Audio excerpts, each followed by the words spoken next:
There's another great song here on Game Time. Last year, more than 2,500 volunteers made a difference in the lives of Tyler ISD students. You can join them in creating successful student outcomes. Register to volunteer at tylerisd.org. Fans, according to Tyler Junior College policies, the use of any tobacco product, including but not limited to cigarettes, electronic cigarettes, smokeless tobacco of any kind, cigars and cigarillos, nasal tobacco, as well as any product intended to mimic tobacco products that contain tobacco flavors, or that delivers nicotine other than for the purpose of cessation. Prohibited in all property owned, used, occupied, or controlled by the college. This shall include all buildings, vehicles, grounds, sidewalks, and streets considered campus property.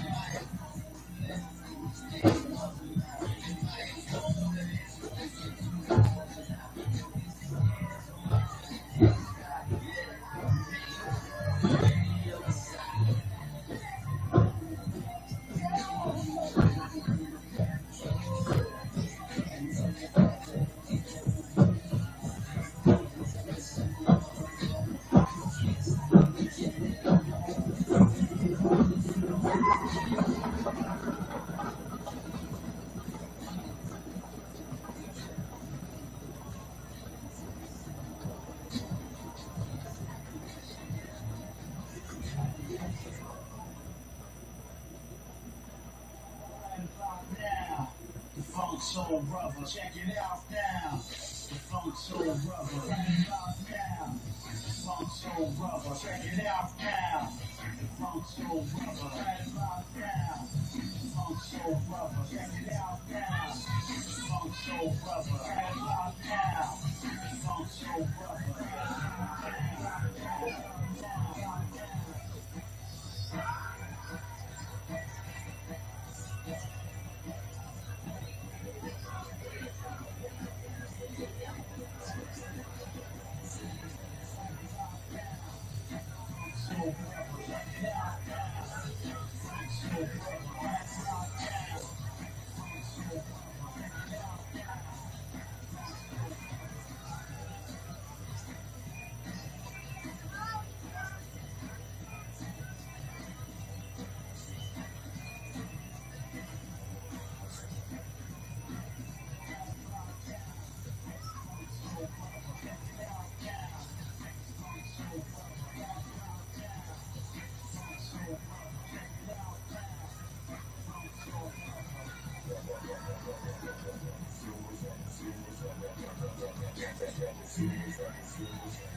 The National Junior College Athletic Association, the Southwest Junior College Football Conference, and Tyler Junior College promote good sportsmanship by student athletes, coaches, and spectators.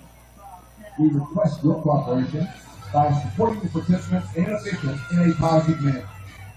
Negative comments, profanity, racist, sexist, or other abusive comments or actions directed at officials, student athletes, coaches, or team representatives will not be tolerated and are grounds for removal from the facility. NJCAA and Tyler Junior College, thank you for your support and cooperation.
Hey fans, do you want to stay connected with everything Apache Athletics?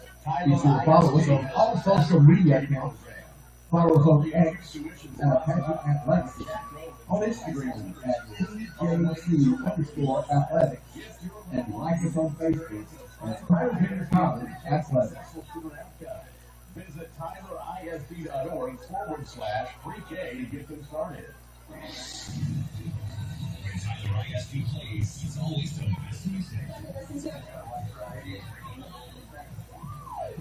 This is game time.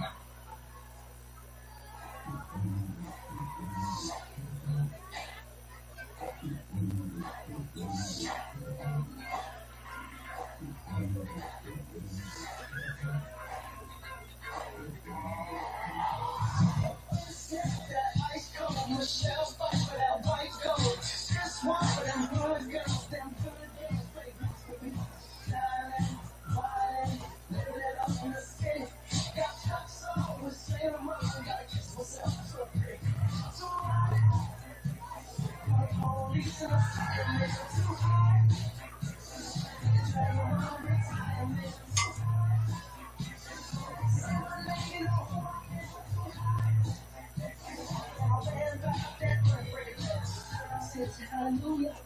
Girl, sent you hallelujah. Girl, sent you hallelujah. Cause uptown don't get it to you.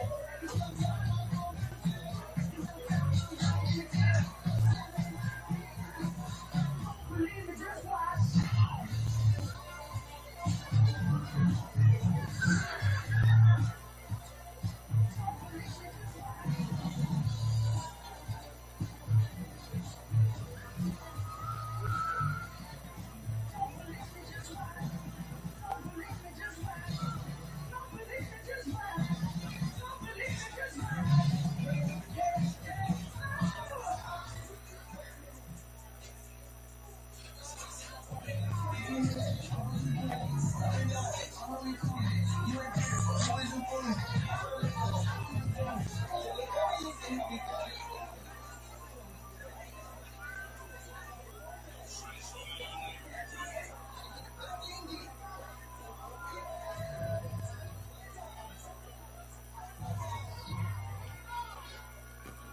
Hey fans, please direct your attention to the field where we would like to recognize our Apache football sophomores.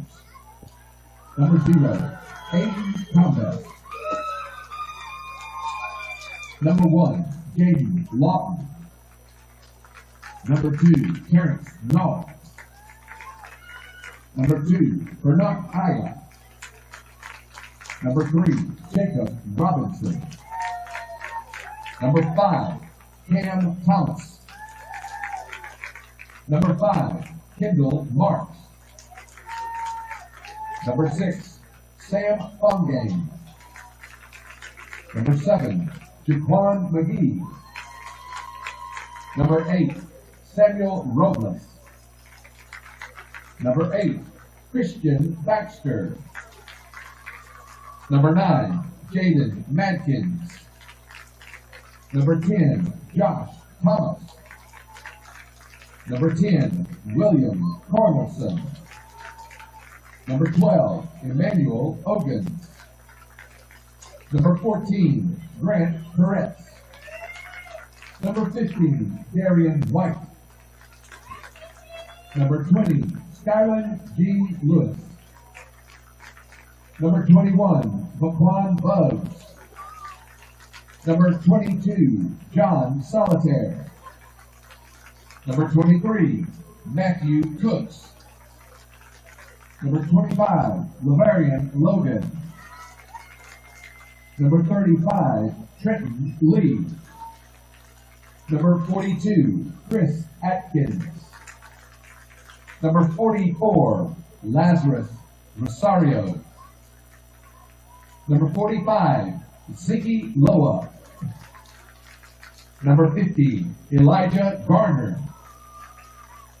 Number 55, David Williams. Number 60, Isaiah Coney.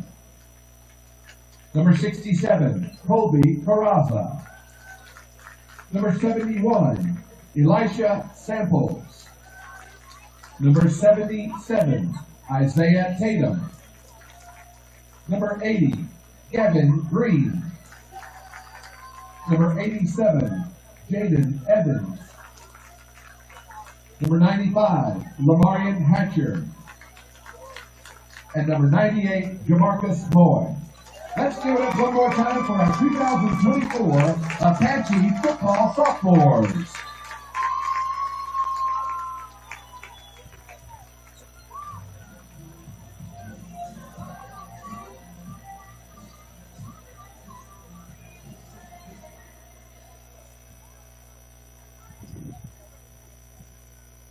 In the NBA, running around just like it's messy. I can't trust nobody, can't trust nobody. Say pretty and blinking, I call them just honest. Put up in that, I already on the face. Put up on them, we get the hero, the two shows. I'm in the coupe and go off like I'm trying to race. Calling them favorite, so listen to double like I'm in the NBA. Running around my spot like it's messy. I can't trust nobody, can't trust nobody. Say pretty and blinking, I call them just honest. Put up in that, I already on the face. Put up on them, we get the hero, the two shows. I'm in the coupe and go off like I'm trying to race.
We've got a YouTube channel. If you're part of Tyler ISD, you could be on it right now.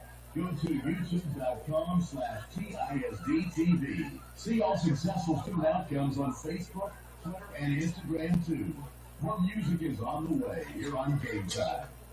Tyler ISD's finest play here. It's Game Time.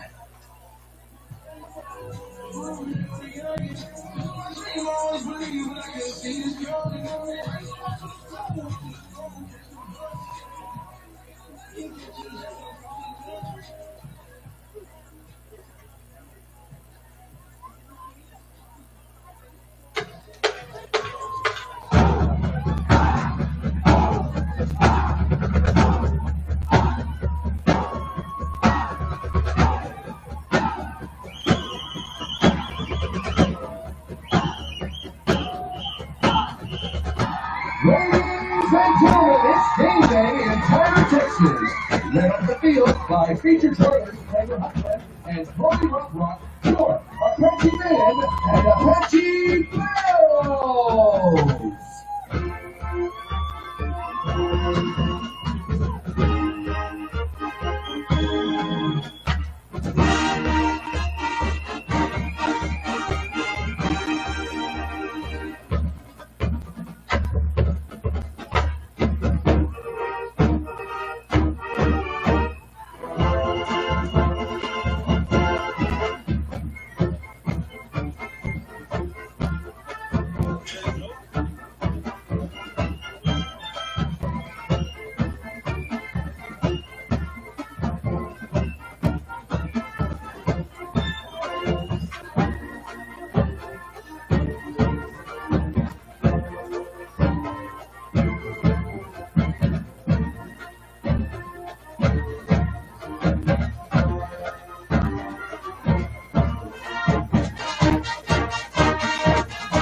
Get your feathers up and join the Apache Band, bells, and cheer in the teenage crowd, followed by the fight song.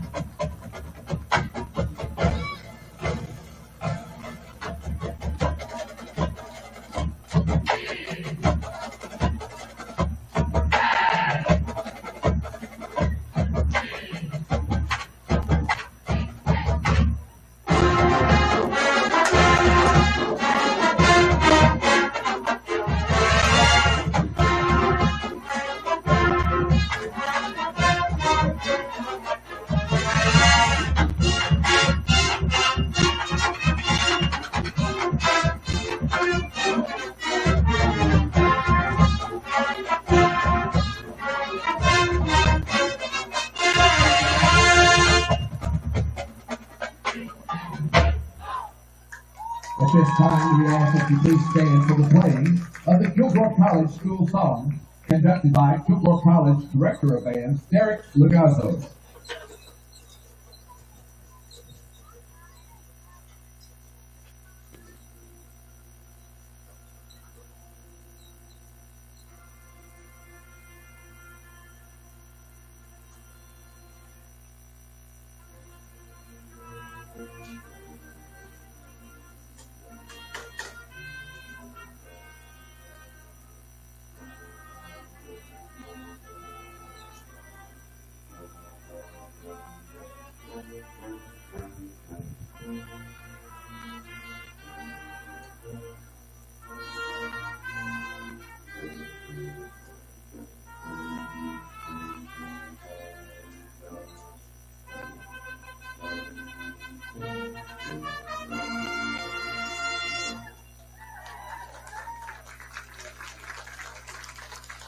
We ask that you please remain standing, get your feathers up, and join the Apache Band, the Apache Bells, and Apache Cheer for the playing of the Tyler Junior College alma mater, conducted by Assistant Director of Bands, Dr. Eddie Earhart.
Apache Band staff include Micah Bell, Dr. Danny Chapo, Tom McGowan, Dr. Eddie Earhart, and Julie Crawford. Touch of Gold director is Jenna Hill. Drawing instructor is Caitlin Carter. Drumline instructor is Corey McCowan.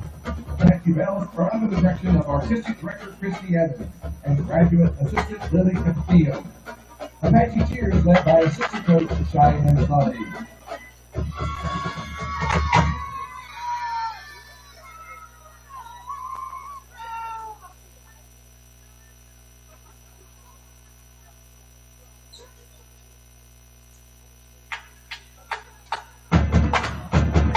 Ladies and gentlemen, the 2024 College Junior College Apache.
I thought Kilgore was always that good.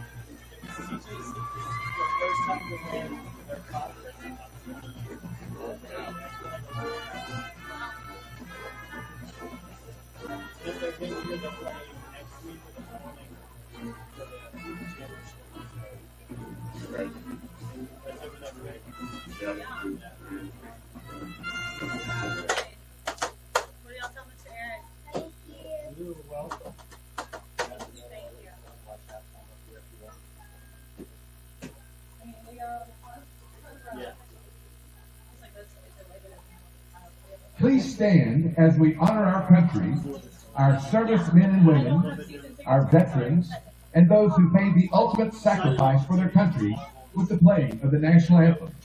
Conducted by Tyler Junior College Director of Bands, Jeremy Strickland.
This time, the captains for both ball clubs will meet at midfield for the points. Captains this afternoon for Kilgore. Number 11, Zeel Jones. Number 19, Tyler Webb. Number 0, Ashton Watkins. Captains today for the Apaches. Number 9, Jaden Madkins. Number 55,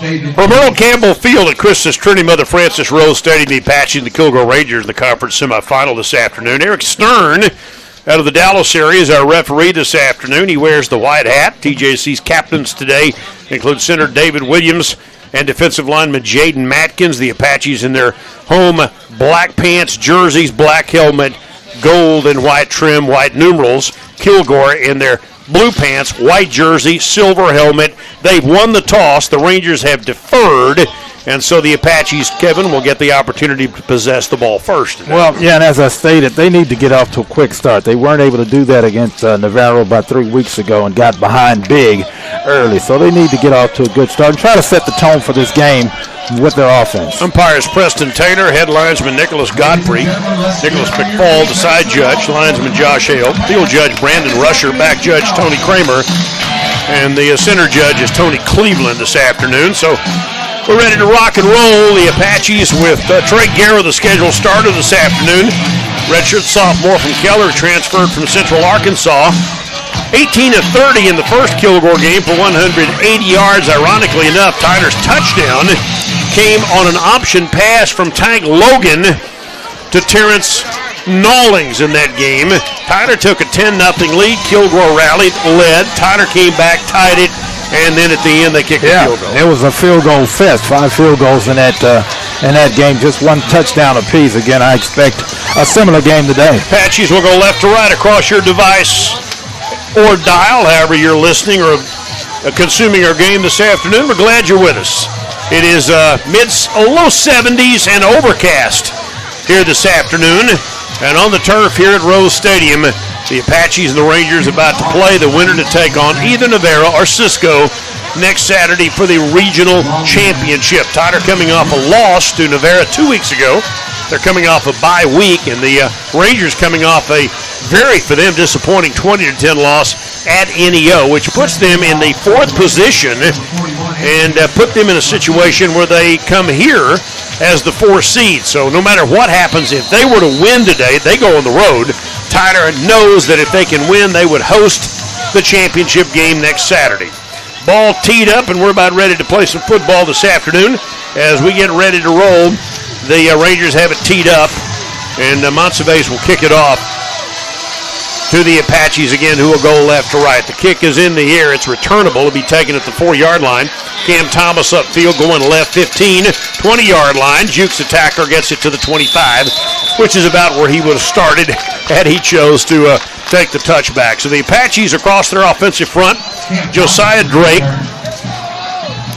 and Jamon Lee are the left tackle and guard, respectively. David Williams, the sophomore from DeSoto, is the center. Scotty Parker and Elisha Samples are the guard and tackle. Lonnie Johnson, the scheduled starter at tight end, but we'll also see Jordan Green, Terrence Nawlings, Jaquan McGee, Cam Thomas, the scheduled starters as wide receivers. It's a big group, and Tank Logan is the scheduled starter after missing the game 2 weeks ago at Navarro, is the scheduled starter this afternoon for the Apaches at tailback against this Kilgore defense. Always difficult. They play with 4 men on the front, 3 linebackers, and a snap and a play action. Garrett a throw on first down, throws it upfield, intended for Peretz, and it's short of the mark on an out route in front of the near sideline. Bounced in front of him. It'll be 2nd down and 10. Yeah, just underthrown by Garrett that time. Pretty good route by Perez, but they couldn't make the connection. Tyler this year averaging 167 yards on the ground and 167 through the air. Very balanced, but they have not had a dynamic passing game this year. They made some plays, but it has not been what they hoped it would be. 2nd and 10, the 25-yard line. Man in motion, Johnson, slot right, snap. Handoff coming this way. Cutting up field for 2 is Logan. Tyler will be in a 3rd down and long situation.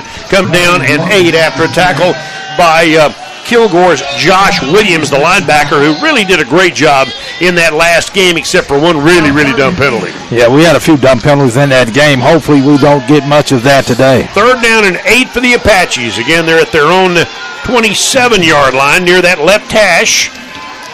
Slot left, 2 receivers split wide to the right. Kilgore with 2 down linemen and 2 stand-up ends, and they blitz. Swing it out near side, ball caught by Logan, and he will be tackled for a loss on the play.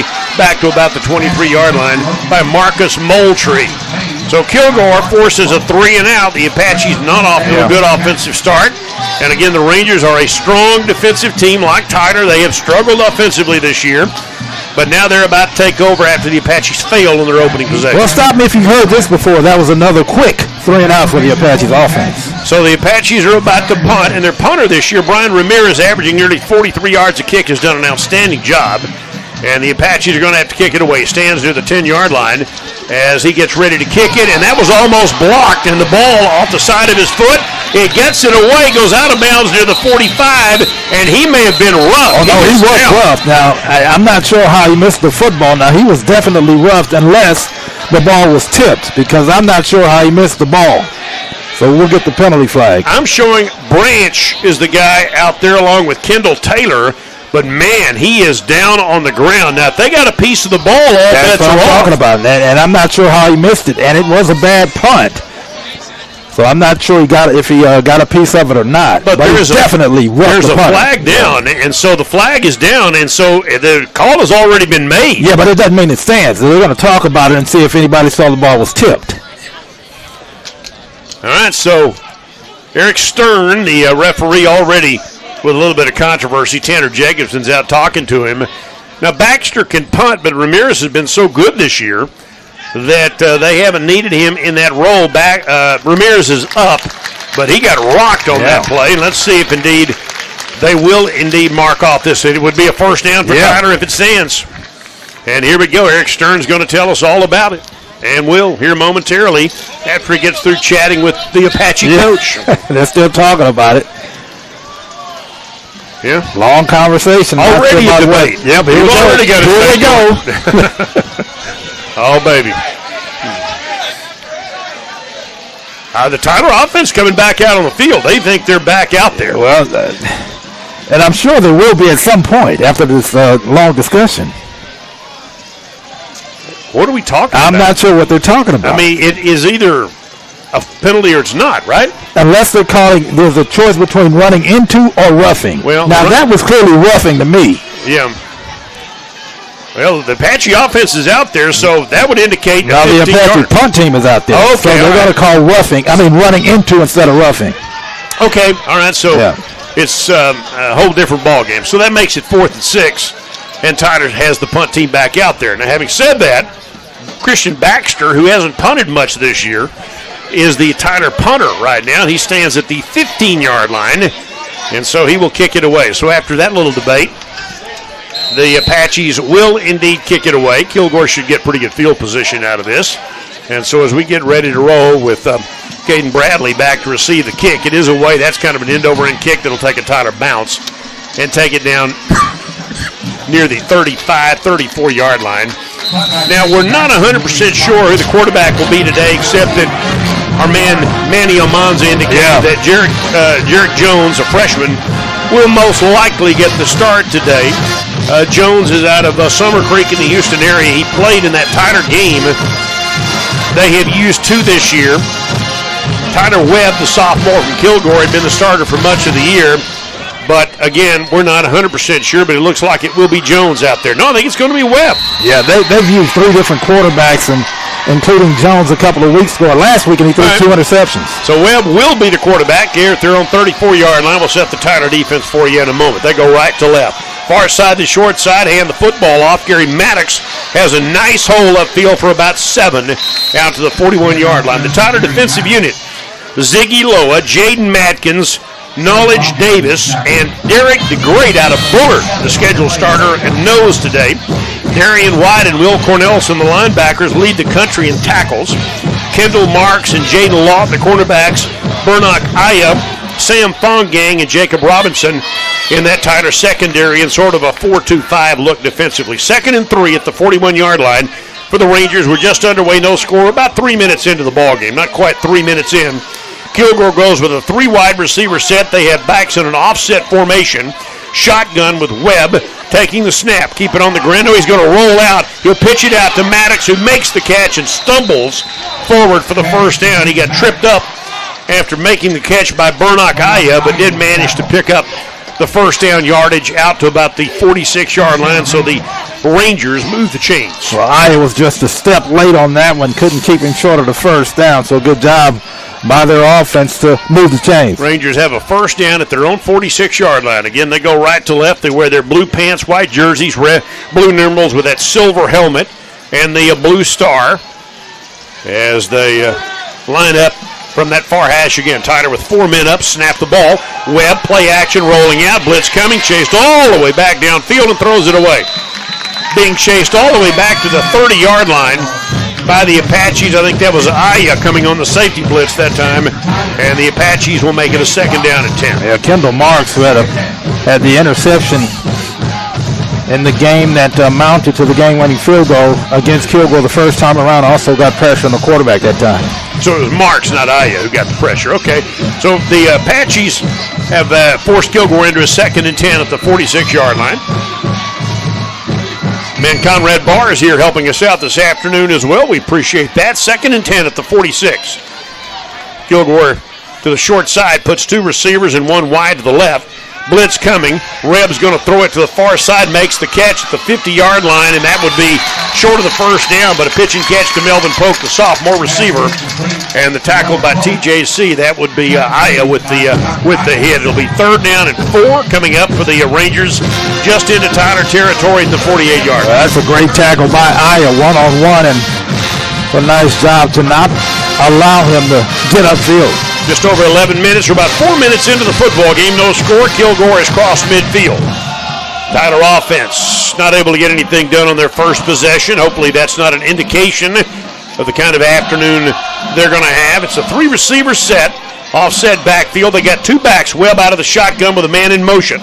Snap the football. Handed on the stretch to Maddox, and he has the first down and more to the 30-yard line, and a touchdown-saving tackle by the Apaches on the edge. That was Burnock Aya with a touchdown-saving tackle, and Gary Maddox, who came into the game today as their leading rusher with only 355 yards. He's off to a very good start. Well, that's a great job by their offensive line. That was a big hole for Maddox to run through, and he got into the secondary in a hurry, and as you talked about, Aya with a touchdown-saving tackle. At the Tyler 26-yard line. So it's first down. The Rangers started at their own, 34-yard line, and they've advanced the football into Tyler territory. Not quite into the wing zone, red zone yet, but they have the ball at the 26-yard line.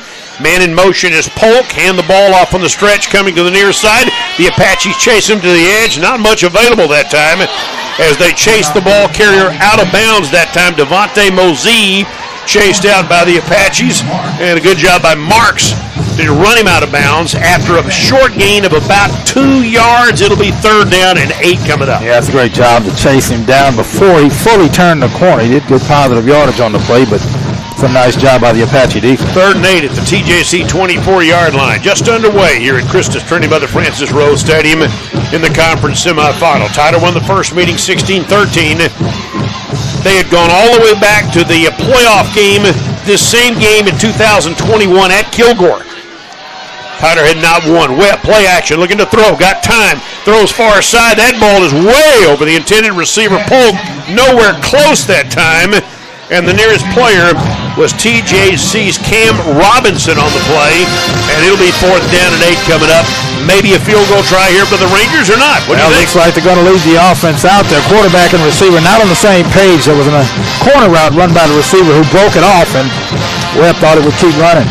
9:39 left to go here in the first quarter. Third down and 8 Rangers at the Tyler 24-yard line. Willie Gooden does not want to waste this good drive.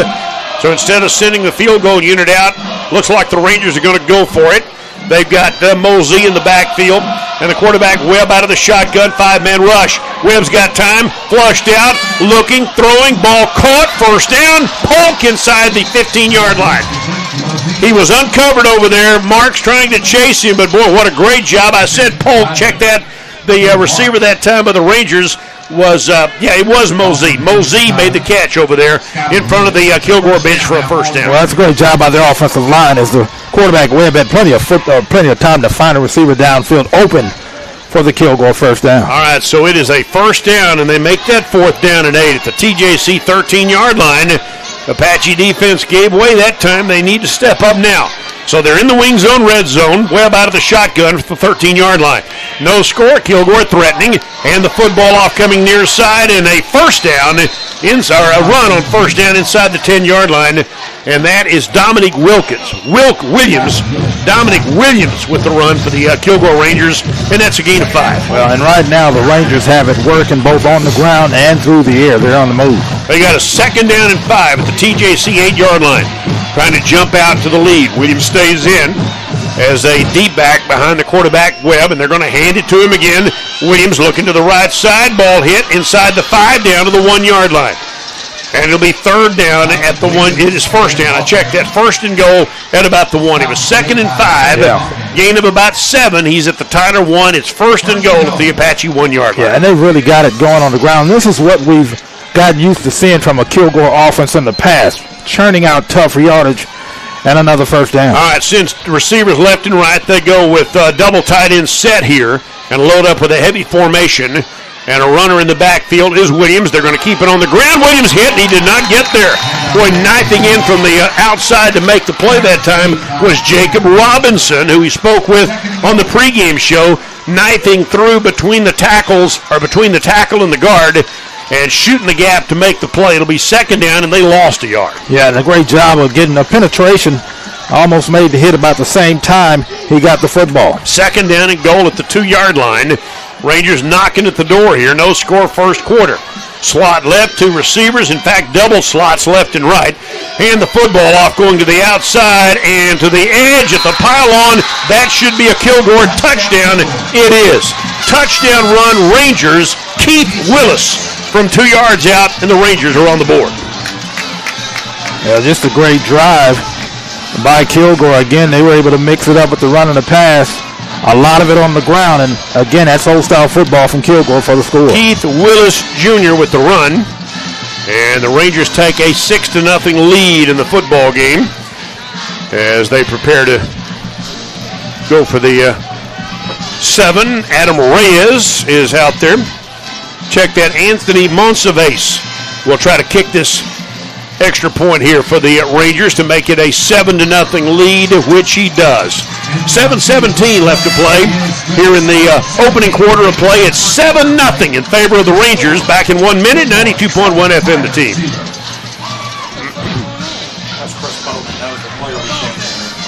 Yeah, it's Chris Bowman. No, okay. This roster is wrong. Yeah. Oh, we got a new one? We got an updated Chris roster? Bowman is on it. Manny brought that to you. Yeah, Okay. Chris Bowman. All right. So that's the roster we need to be looking at, right? Yeah. Okay.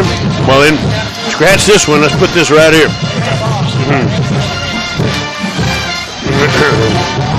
How long was that drive? 66 yards. How many plays? 12 plays. Hell of a drive.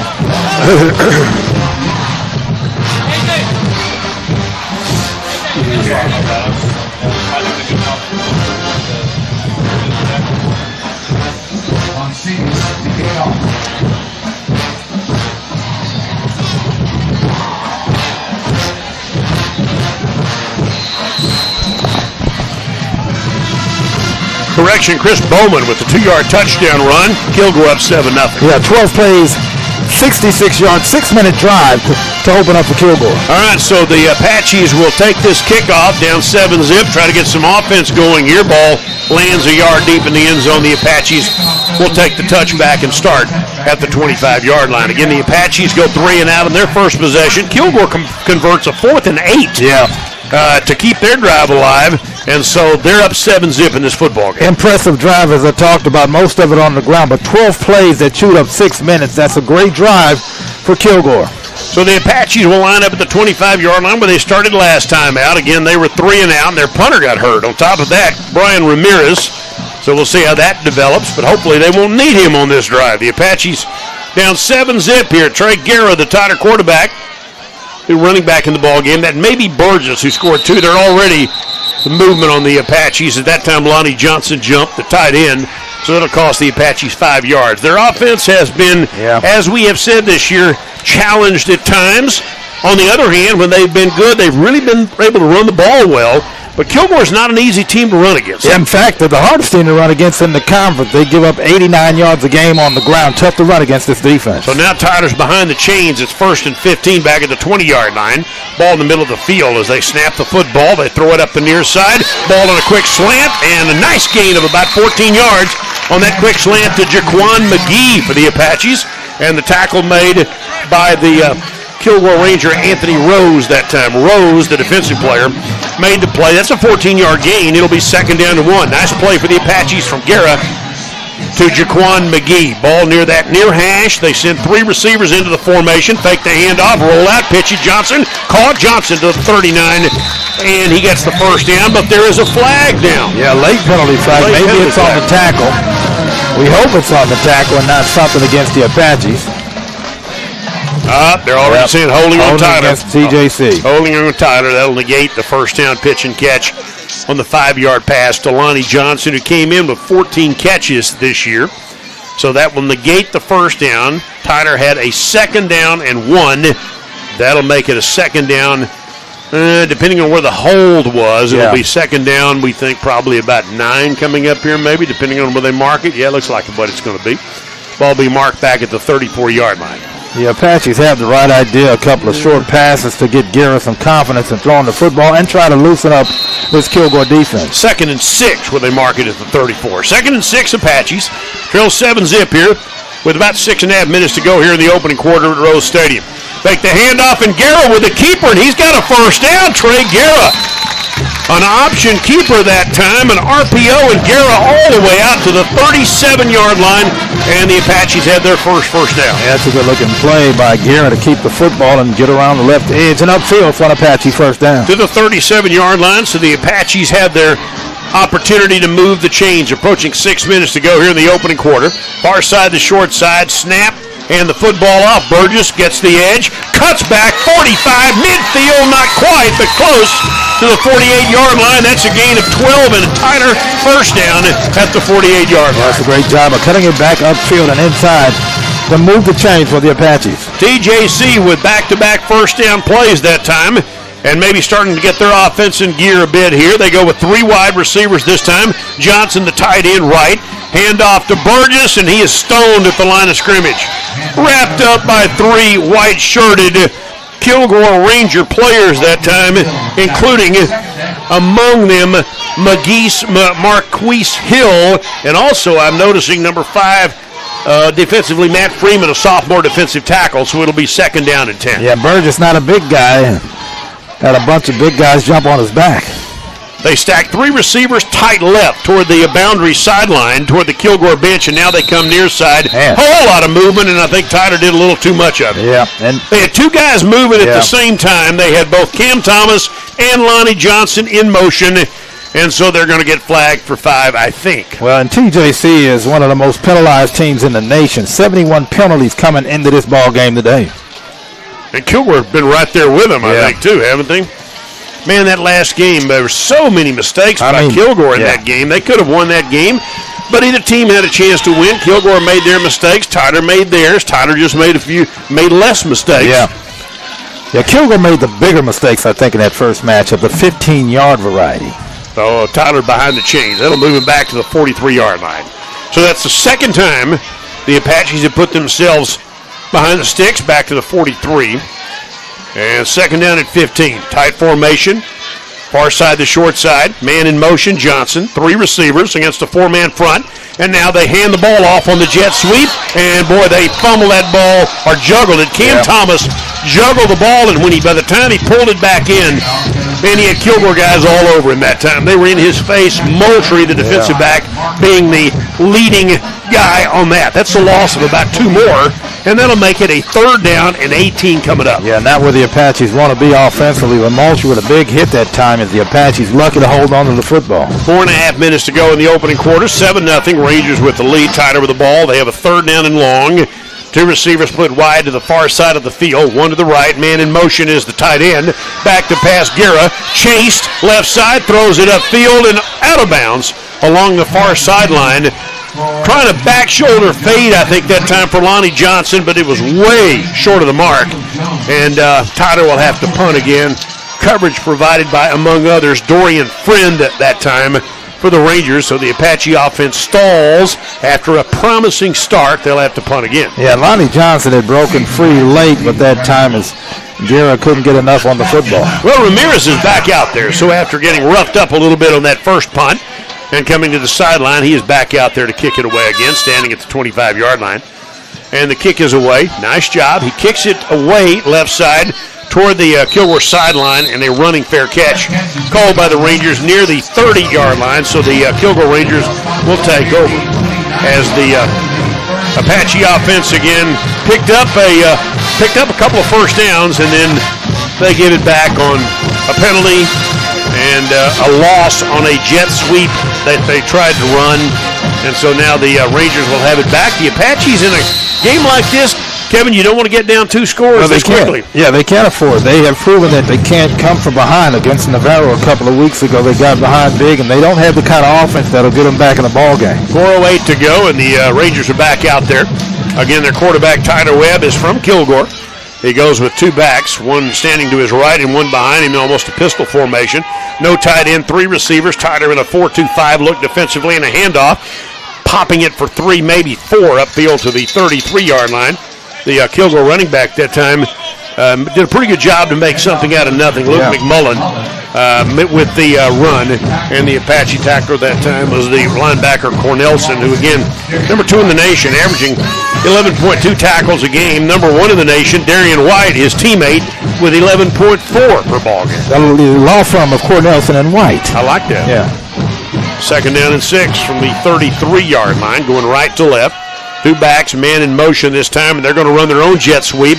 The Apaches track it down. They still pick up yardage out, about 2 yards out to the 35-yard line on that play by Cedric Harden out of the jet sweep. It'll make it a 3rd and 4. Yep. Knowledge Davis, the Apache defensive end, runs him down. So 3rd down and about 4th to 35-yard line. Yeah, they're pushing and shoving after the play. The Apaches have to be careful.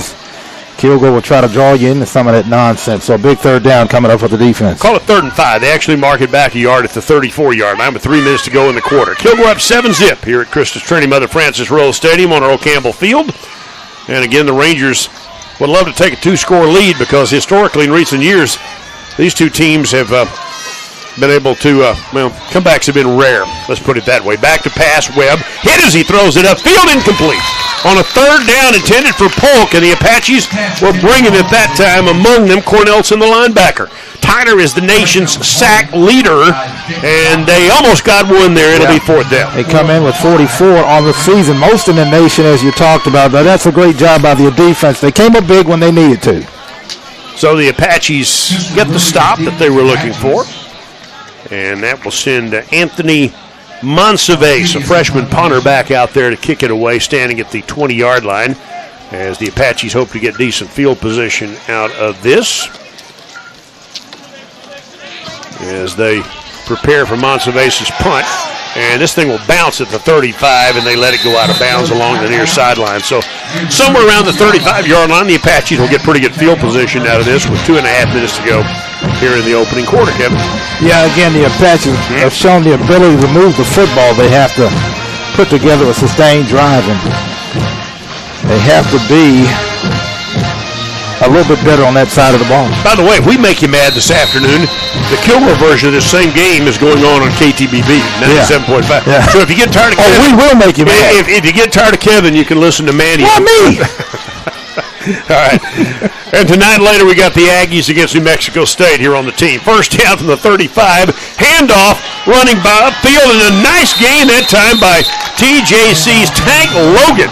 He picked up 10 yards on that play, using his tight end as a screen that time. Yeah. And Tank Logan, who comes in this year as a Tiger's second leading rusher, 468 yards, picks up 10.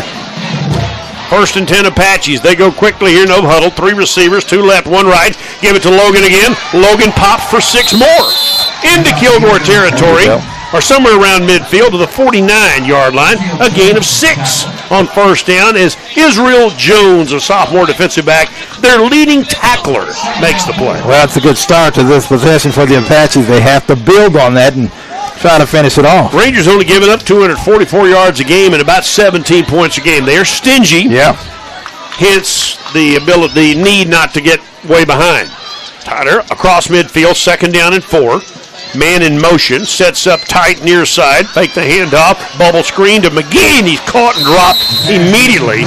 That time as he made the catch, Moultrie, who's had a nice start to the game, drops him for a 2-yard loss. Tyler in a 3rd down and 6, coming up with $1:15 to go. Yeah, Moultrie is a good tackling defensive back, able to come up and make another sound tackle. All right, so the ball's at their own 49-yard line. Tyler with a 3rd down and 6 with just about a minute left to go here in what has been a relatively fast opening quarter here at Christus Trinity Mother Francis Rose Stadium. Great football day, though. The lights are on here, and it is an overcast Saturday afternoon. 3rd down and 6, near side to short side. Johnson, tight end, splits wide to the right toward the Tyler sideline. Back to pass. Blitz coming. Quarterback Garrett retreats to the 38-yard line, throws it upfield for Johnson, who made a catch, but way short of the first down. He had to come back to the ball. Made the catch near the 50, but it'll still be 4th down for the Apaches. Yeah, it looks like the Apaches will send out the punt team, but as you talked about, he had to come too far back to make that catch and had to go low to get it. So it'll be 4th and 3, and the Apaches will send the punt team out there with about 20 seconds to go. Tyler does not, there's about a second difference in the clock. Tyler does not have to punt it here. The quarter could end before the Apaches punt. Wind is no obstacle this afternoon. Let's see if the Apaches will try to punt the ball before the first quarter comes to an end. Down to 4, down to 3, down to 2. They will snap it with 1 to go, and Ramirez will kick it away. That's a nice kick. It'll turn over, and the Rangers will fair catch at the 9-yard line as the quarter comes to an end.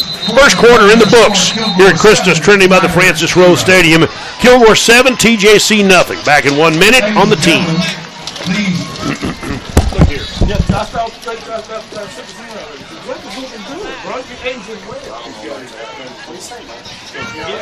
How are you? Conrad, Jeff Wood. That's a pleasure to meet you. Yeah. Sir. What's up? Grab yourself a chair. There's some around here, man. I mean, there's plenty of chairs around here. Or go down and see Manny. I think there might be, they probably got more chairs than they need. Yeah, they got stools in there. Oh, shit. Always a bunch of bullshit. Always possible bullshit. UNT just fired the defensive coordinator. Yeah.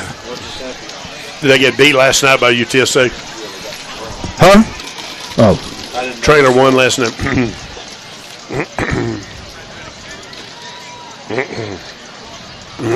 Okay.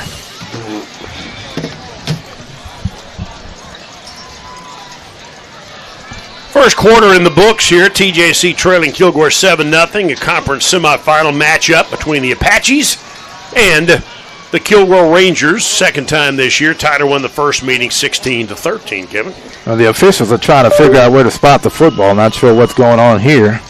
But there is some confusion. Into the third quarter, Navarro leads Cisco 28-21. The winner of this game will play either Navarro or Cisco next week. If Tyler wins, they would host. If Kilgore wins, they would travel to the winner of that game. How about that? And I'm still not sure what we're arguing about down there. Yeah, I'm not sure what's going on here. They haven't respotted the football. Well, they had the ball at the 9-yard line. Yeah. Are they going to make Tyler punt it again? I think that's what's about to happen. I didn't see a flag. I guess they didn't get it off in time. I didn't see a flag. Yeah. Okay. Yeah, Tyler's going to punt the ball again. So that's basically it. Must not have got. I didn't see a flag, so I guess they didn't get the punt off in time. That's too bad because that was a really nice kick. Punt, yeah. So the quarter ended, and now Tyler will have to punt it again. And Kilgore stands to get it back. Again, Ramirez has had a nice season for the Apaches, averaging nearly 43 yards a kick. And he will stand at the 32-yard line. The Apaches hope to get the same results once they get the cheerleaders off the field. I mean, the cheerleaders are putting on a show. They're putting on a heck of a show down there. The teams are having to wait for the cheerleaders. And while they wait, and they almost dropped one of the cheerleaders. So might have to run the cheerleaders off the field. I think they should. Before we can play some football here. Man, this is a long cheerleader break. I do like their enthusiasm, don't you? I guess. Well, everybody's standing around. Now they're waiting for the cheerleaders. Now they're building a nice pyramid there, and really did a good job there. Are you really doing play-by-play on the cheerleaders? I am doing play-by-play on the cheerleaders. Our job is to paint the picture, is it not? You painted it. Okay. All right, they finally got that cleared up, and now the Apaches will get to punt. I guess Ramirez standing at the 32-yard line. Thought the cheerleaders did a great job down there. Man, are you kidding me? I think so. And from his own 32, Ramirez to kick it away. Snap, kick away. This time it's an end-over-end kick that will bounce at the 20 and take a big Tyler roll down to the 13 and almost fumbled by the Rangers. They pick it up and get it to the 17, and finally the Apaches make the tackle, but that was a dangerous, very dangerous return that time by Caden Bradley, who picked it up, juggled it inside the 15-yard line. That could have been disastrous for the Rangers. Yeah, you got to get away from that ball. That's not just dangerous, but it's not the smartest play to make either. And they get a little bit of a break. Matthew Cook's in on the tackle for the Apaches. So the Rangers will take over. Their year has been up and down in conference play. Well, they beat New Mexico Military, won at Navarre, lost to Cisco, won at Trinity Valley, lost at Tyler, won at Blinn, lost at NEO, which surprised a lot of us. So it'll be first down the 17-yard line, and a keeper by Webb upfield, and they let him go wide open, and he is free at the 50. This is a foot race to the 20, 15, 10, 5. Webb goes the distance. Tyler Webb just went 83 yards with a quarterback keeper and a touchdown for the Rangers. Well, he can't throw it worth a doggone, but man, he got into the secondary in a hurry and they couldn't catch him. Off to the races. The quarterback, Webb, just went 83. How about that? 13-0. And he had some wheels on him that time, too, didn't he? Yeah, I think he surprised himself. So Kilgore takes a 13-0 lead in the game as the Rangers tee it up. And a two-score lead is big when these two get together, and that extra point is good, and Kilgore has taken a 14-0 lead on the Apaches. Early second quarter, back in 1 minute on the team. One play, 83 yards. Okay. Huh? That's just stupid. It's just stupid. Oh, okay. Well, that ain't good. No.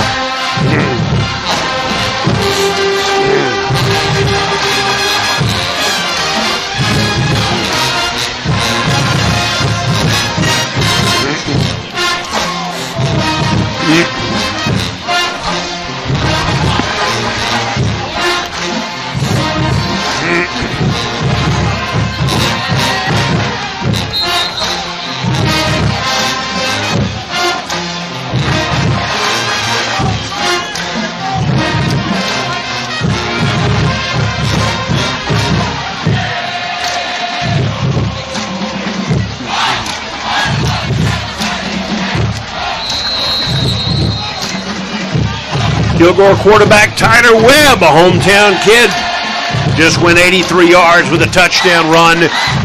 Untouched that time, and the Rangers lead 14-0. Yeah, just the one play, 83 yards, 13 seconds. Rangers have it teed up, will kick it away. Tyler in a hole right now, got a Tyler dig out of. This is a kickoff retrieved at the 15-yard line, up to the 20, out to the 24, maybe the 25-yard line.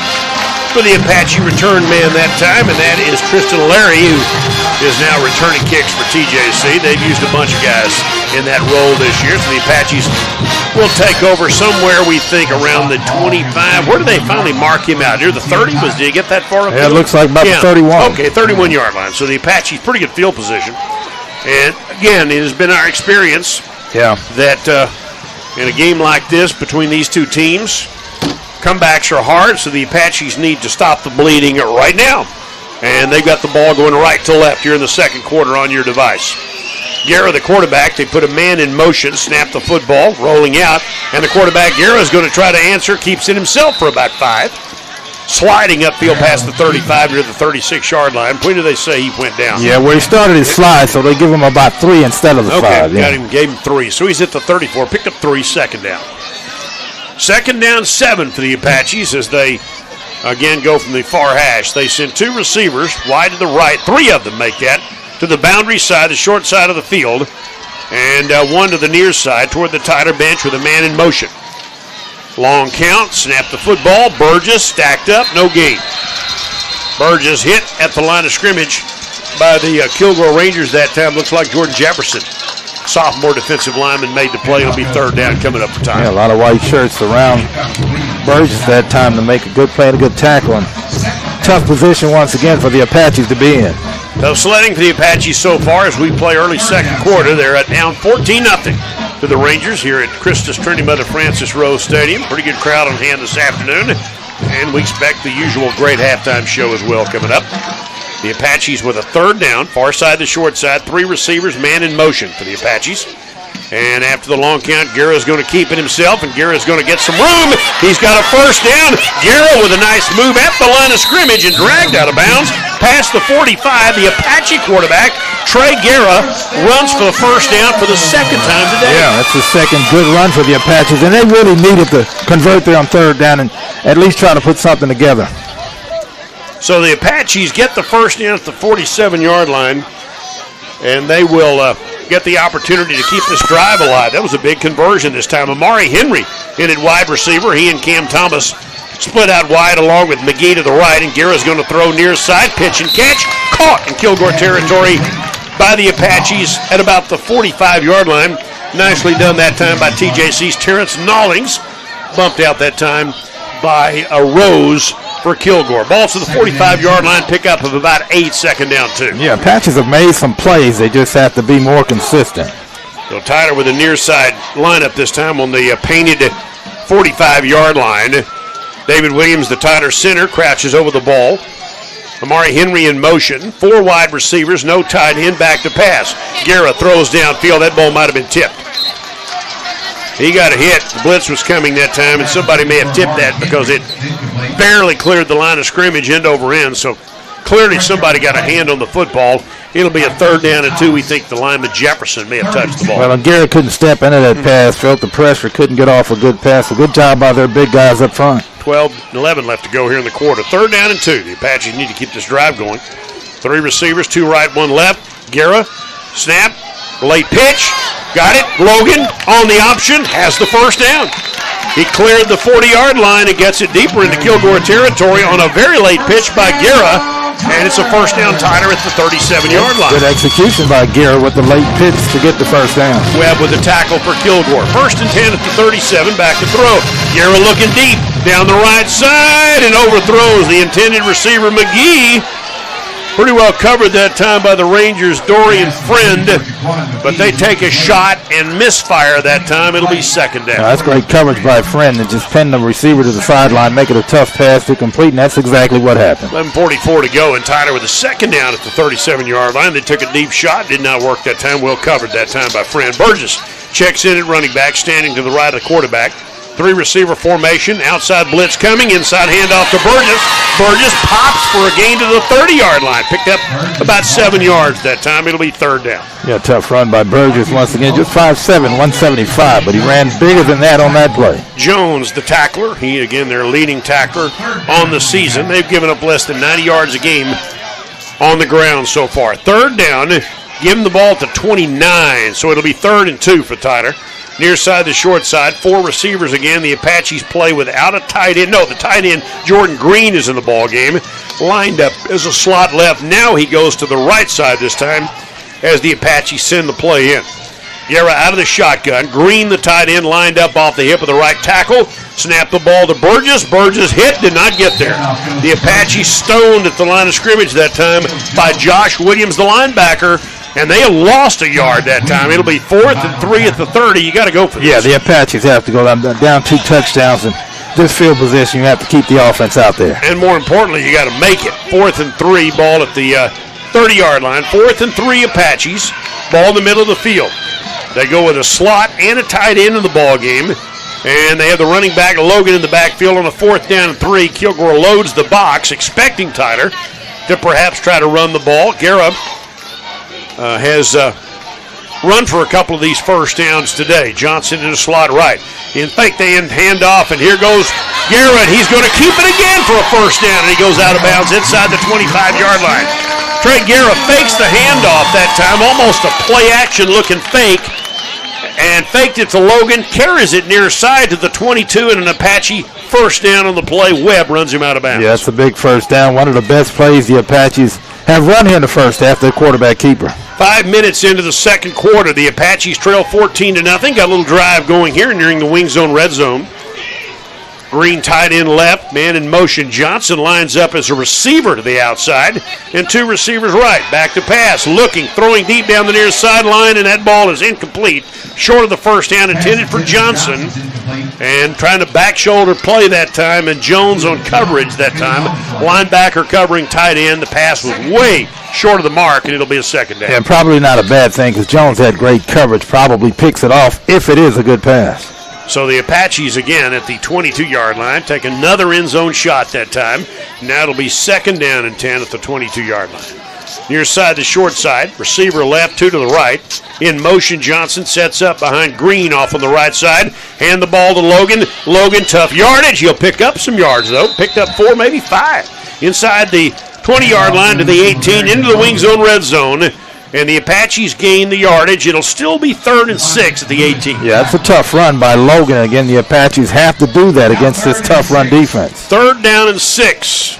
4-down territory now probably for the Apaches. Down 14 zip here in the second quarter. 3rd and 6 at the Kilgore 18-yard line. Far side, the short side. Two receivers left, one to the right. Trey Guerra, the Apache quarterback out of Keller. In the shotgun, he's got Logan in the backfield against a 4-man defensive front for the Rangers. And on a 3rd down, fake the handoff, throw the slant to Thomas at the 5. Thomas to the 2 to the 1. Did he tag the end zone? Touchdown. Cam Thomas reached the ball out with his right hand and tagged the goal line for an Apache touchdown from 18 yards out. Yeah, great drive by the Apaches. Dare I say necessary drive. They needed to get on the scoreboard. Couldn't afford to get any further down, but a nice job by Guerra on the pass and Thomas on the catch on the quick slant for the score. To Cam Thomas. Cam's second touchdown of the year. It's a football game again now. As the Rangers give up the touchdown as Christian Baxter tries to turn this 6 into a 7. The kick is on the way, and it's good, and they cut the lead in half with 8:55 to go in the second. While there's a flag down on the field, we'll hold for a moment here. It's 14-7 pending the penalty flag here. As our referee, Eric Stern, will tell us that Tyler, I think, is going to have to kick it again. Maybe I'm wrong. Well, yeah, they're talking to TJC's coach, so it looks like against the Kilgore. All right, so the Apaches have now kicked the extra point. It's 14-7 Rangers. 8:55 to go in the second. Back in 1 minute on the team. Personal foul on Rangers. Extra point is 13 plays, 69 yards.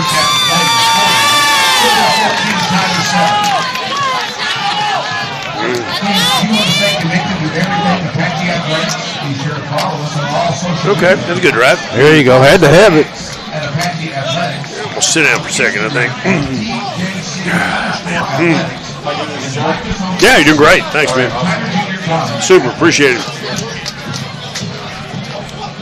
Where'd Jeff go? Get him something to sit on? Probably. Well, he got him something, yeah.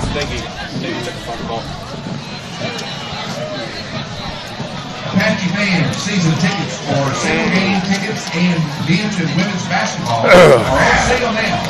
Buy your tickets ahead of time and come cheer on your Apaches at Blackstaff Gymnasium. Men's basketball will be back home Thursday, November 21st at 6 p.m. versus Dallas College. Women's team back at home November 23rd at 2 p.m. I was saying I could tell them. 8:55 to go in the second quarter. Tyler just converts an 18-yard touchdown pass from Garrett to Thomas. Yeah, much needed drive. 13 plays, 69 yards, 5 minutes and 32 seconds. And so the Navarro Bulldogs will play the winner of this game. They've defeated Cisco 28-21 this afternoon. So that's the other semifinal game that went on in Corsicana today. The kick is away. And this one is going to be a touchback as the Rangers will take it at the 25-yard line. So Kilgore's 2 scores so far in the game. have been on a 2-yard run by Bowman and an 83-yard run by their quarterback, Tyler Webb, who fooled everybody, especially the Apaches. And so that's what we got right now, and the Apaches have just counterpunched. Yeah, it's a great job. Again, a possession that the Apaches needed to get some scoring on, and they got that done now.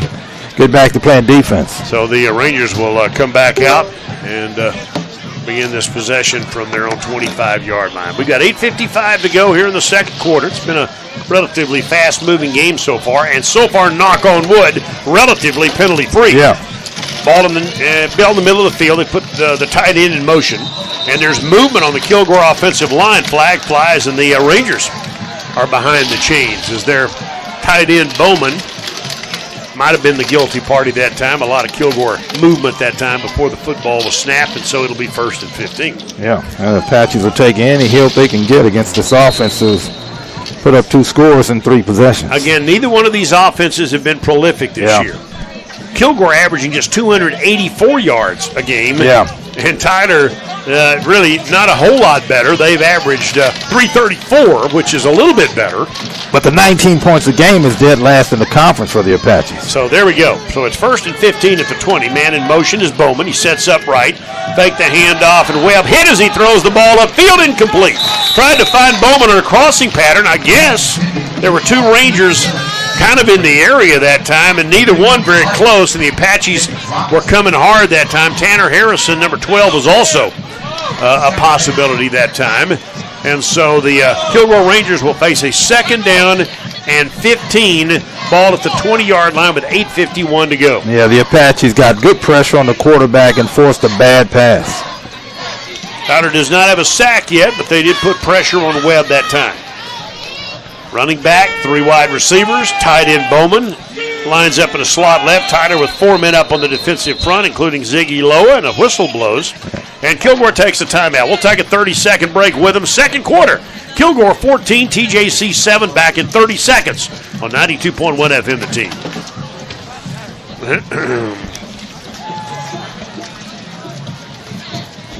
Apache fans, let's give a big thank you to the Tyler Heat and their football program for their support and attendance at today's game. Tyler Heat is a How's the crowd noise? organization that provides extracurricular and Sound okay? opportunities for the youth in East Texas. Once again, we thank them for their support.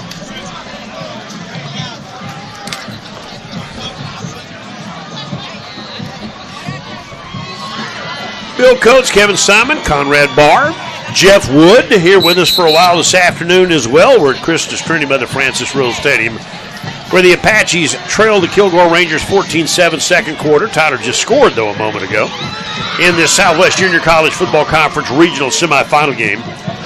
Winner to play Navarra. They've already beaten Cisco today, so the winner to play Navarra next week for the regional championship. Tyler won the regular season title. 2nd and 15 at the 20-yard line. Webb out of the shotgun. Tyler Webb, the Kilgore quarterback, done a good job today so far. And no turnovers for either team so far this afternoon. Rangers have a running back, Gary Maddox, in the backfield and a man in motion. They're going to swing it out to Maddox on the pitch and catch, and Maddox is going to get pretty good yardage. He'll get the 5 back, plus about 4 more, and then a penalty flag flies. Yeah, this has to be some kind of blocking infraction against Kilgore. At least we hope that's the case. That's a late penalty flag at the end of the run. Maddox got 9 yards on that pitch and catch as they swing it out to him. But if Eric Stearns, if we interpret the play, the flag corrected, this may well be up against the Rangers. Yeah, I think so, and they're going to back him up. It's holding against Kilgore. So that'll negate the first down, pitch and catch to Maddox, and move the Rangers further back with 8:44 to go. Coming up at halftime, we'll visit with the Tyler Athletic Director, Doug Wren. Been on the job since June.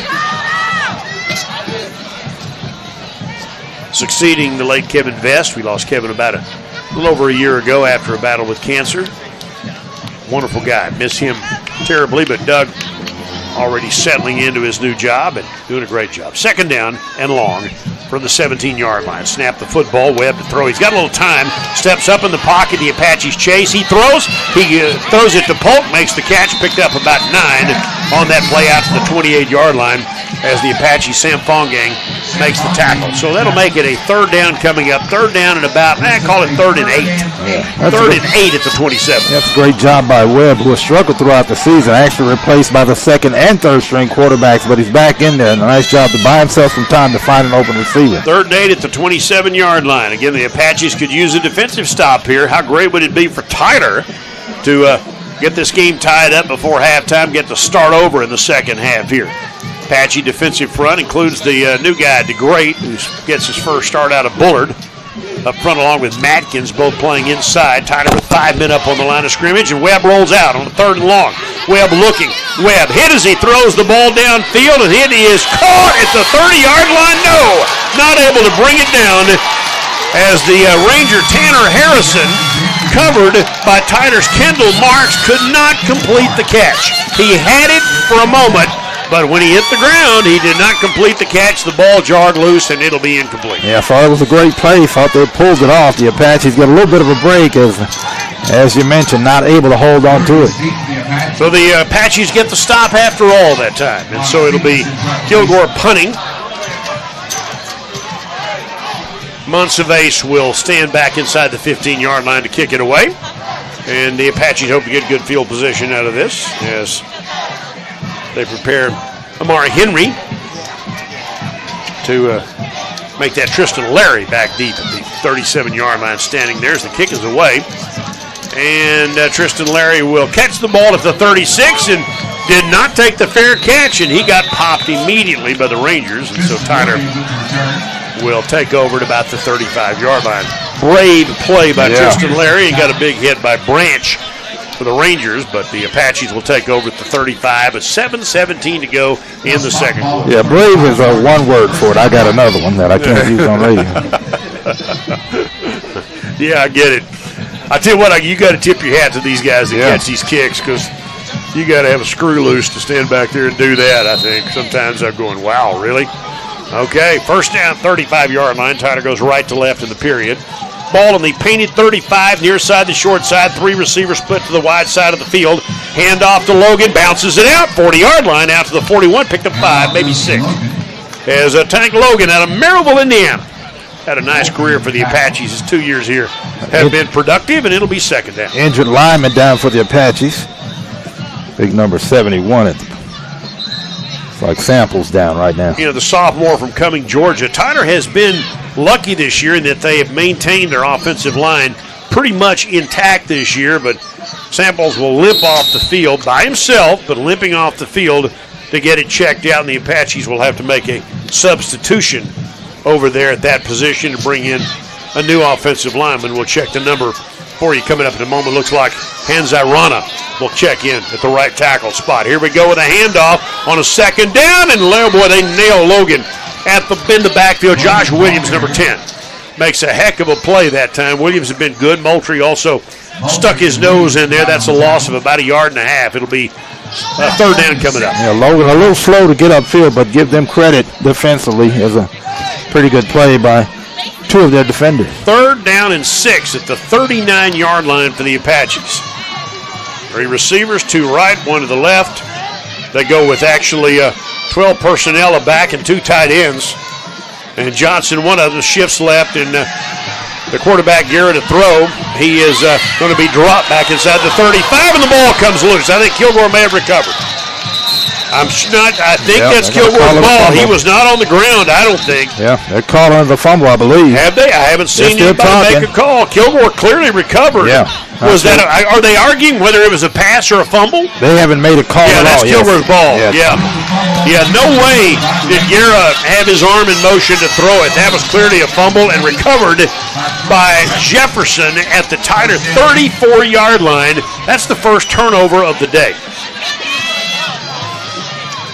Yeah, it's been a clean ball game in that regard, but, well, that's a big one. Can turn into a bigger one if the Rangers can capitalize. So a fumble recovery at Tyler's 34, and let's see if the Rangers are able to capitalize on that. That is a bad break for the Apaches here in the second period with 5:59 to go. Yeah, Garrett's got to get rid of that football. Held on to it too long in the first place, and then ended up turning it over. So first down, Rangers at the Tyler 34-yard line. Snap the football, hand the ball off. McMullen trying to get to the edge, and he picks up 2. Flag at the end of that play, and McMullen's slow to get up. He got popped that time by, among others, Burnock Aya and Darian White, the linebacker. And let's see what the flag's about. He's still down, penalty flag down, probably a blocking infraction against Kilgore. Yeah, there was 2 or 3 flags on that play. And McMullen's still down on that. While he's down, let's pause 10 seconds for station identification as you listen to TJC Apache football.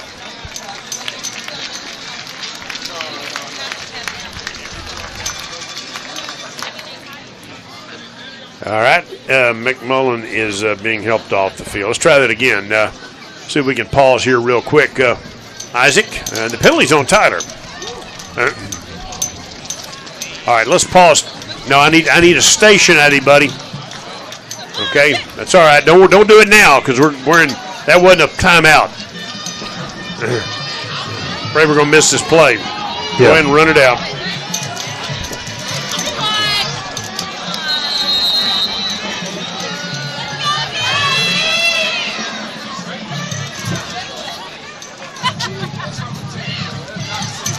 Penalty was on Tyler. Kilgore with the ball inside the 20. A handoff and another flag down. Maybe holding on a handoff that time by the Rangers as they move it closer to the Tyler goal line after the penalty. Maddox with the carry inside the 15, but it's holding against the Rangers as we play here in the second quarter with 5:37 to go. Rangers up 14-7. Let's try one more time. Let's pause 10 seconds for station identification as you listen to TJC Apache football.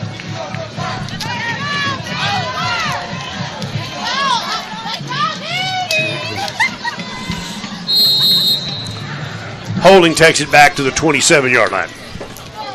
Holding takes it back to the 27-yard line, and that'll make it a first down and 20 at the TJC 27. Following the Tyler fumble, the Rangers have it at the 27-yard line. Far hash, slot left. 2 receivers. Fake the handoff. Throw the fade down the far sideline. A jump ball incomplete. They're going to throw nothing. He thought about it. Oh, he thought about it. He grabbed at it, but decided not to throw the flag. I think he got away with the holding. Did the Apache on that play. Robinson coverage. Wow. And he was going head-to-head with Harden down there, and there was a lot of contact. Oh, yeah. He definitely grabbed him late, so he got away with a hold. The Apaches will take it. All right, yeah, Tyler will take whatever they can get right now. They need to keep Kilgore off the board if possible. And so it'll be a second down and 20 with 5:13 to go. Again, the Apaches fumble. Kilgore covers at the 34-yard line. Tyler trying to stem the damage here. Trailing 14-7 in the second. Snap the ball. Blitz coming.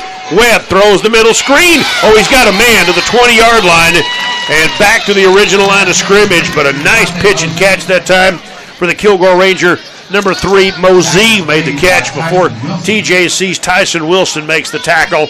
That'll make it a third down and about 11 at the 18-yard line. Yeah, it's a well-executed tunnel screen that time, but he didn't get as much as I thought he would, so a pretty good job by the Apaches to close in on him and get him down. Under 5 minutes to go. Third down and 11 at the Apache 18-yard line.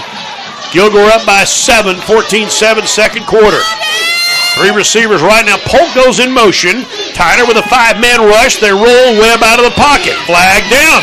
Webb downfield. Ball caught at the 13. No, incomplete along the near sideline. But again, a penalty flag might have negated all of this anyway. Yeah, starting to get the penalty flags piling up now, mostly on Kilgore. So the illegal block that time. That's a big one, 15-yarder. Kilgore Rangers.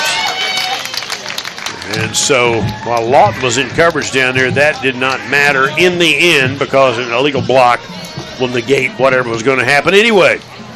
And that also takes Kilgore, close to out of field goal range. That's a big penalty. That is a big penalty, and that's the second, I believe, blocking infraction. At least their second on this possession. So Tyler really trying to dodge a big bullet here. With 4:20 left to go in the third, the ball moves all the way back to the 33-yard line. Timeout. And the Rangers take a timeout? I'm not sure who took the timeout. They're talking about it. Right. Reset the clock is what the official was wanting to do. Maybe no timeout. All right, so earlier today, the Texas Longhorns here on the team defeated Arkansas 20-10. Later on, right after this game tonight, we will switch you to the Aggies in New Mexico State and College Station. Again, we've got a 14-7 score here this afternoon. Kilgore leading TJC in this conference semifinal game. And the Kilgore version of this broadcast is going on across down the hall from us on local news radio 97.5 FM KTBB. Manny Almanza and Bob Brewer bringing you that broadcast. So we got this game pretty well covered today, yeah, I think we do. Yeah, the official wanted 10 seconds put back on the clock, and so they finally get that done. All right, 4:22 to go. And again, this is a big opportunity for Tyler defensively. They can stop Kilgore right here. You maybe have a chance to maybe swing some momentum. We'll see about all that. Tyler still has all their timeouts left if they could get the ball back without any further damage. 3rd and 26 for the Rangers at the Apache 33-yard line. Polk in motion. Makes it a 3-wide receiver formation to the near side. Draw play, handoff, and a great play by Aya coming up from his safety position to get Dominic Williams stopped for no gain, and now it'll be 4th down. That is a great play by Tyler. Yeah, trap action to make that counter action on the play that time, but Aya was not fooled on it, made a great tackle. How about that? Burnock Aya, the young man that we talked about before, who moved here from Central Africa, had never seen a football when he moved here as a 7-year-old, but took up the game and has done pretty well at it. And now the Rangers face a 4th and 25, and they're going to keep their offense on the field. And instead of going for a field goal, a 50-yarder, they're going to keep their offense out there. Tyler's offsides, so they're going to throw the ball downfield incomplete. Wilson almost intercepted, wouldn't have mattered. Tyler jumped into the neutral zone, so you're going to give him 5 yards back here. And now they might be in field goal range. Yeah, why are you jumping off sides when they have 25 yards to go? Okay, it's still 4th down. But now instead of a 50-yarder, you're talking about maybe a 49-yarder. You're talking about a 44-yarder maybe? The offense is still out there, and it's clear that that's what they were trying to do, is draw the Apaches off sides with a hard count, and they got it done. Reyes has already hit from 48 this year. If he's going to kick this ball, if the Rangers, if he is indeed available, make it now. It would make sense for them to maybe try a 44-yard field goal if they wanted to, but apparently not. It's 4th down and 20, and they keep the offense out here at the Tyler 27-yard line. Polk in motion, and whistle blows again. Now they're going to call timeout. Looks like Kilgore called a timeout. Maybe they now send the field goal unit back out there. Maybe not. How about that? Yeah, we'll see, and they'll think about it at the very least. Let's pause 30 seconds. 14-7 Kilgore back in 30 on 92.1 FM, the team. We have the final score in today's other semifinal game. Navarro 28, Cisco 21.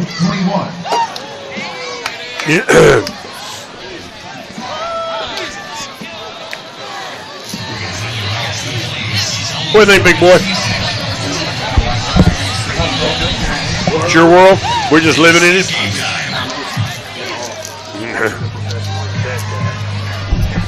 Melissa ran you off today? Ran you out of the house? It's an auspicious day, Jeff Woods. What does that mean? Auspicious. It is not Big Word Wednesday. No, it's not, is it? It's, I'm not sure what I'm talking about Saturday, I think is what it is today. Jeff and I both happy about the Longhorns, though. Yeah, it was a good win. With a victory today. Yeah, that's a tough place to play. Yeah, it's a tough place to play. All right, now they're going to bring the field goal unit out, are they? Yeah, I think they are. Yeah, they're going to try the 44-yard field goal. And it is Monsivais. Reyes is the holder, and Monsivais is the kicker. He's a right-footed kicker. He's also their punter. And this would be a 34-yard field goal. He'll have to fade this one in from the far hash. So the snap, behold, the kick is on the way. Blocked by Tyler, and the Apaches can pick it up. And there goes Cam Thomas the other way. Tyler's going to score. They pick it up and take it in. Touchdown Apaches. Kendall Marks picked it up and ran it in from about 65 yards, and the Apaches have scored the touchdown. Well, the Apaches smothered the attempt in the first place, but Marks caught that thing in stride. Couldn't have gotten a better bounce.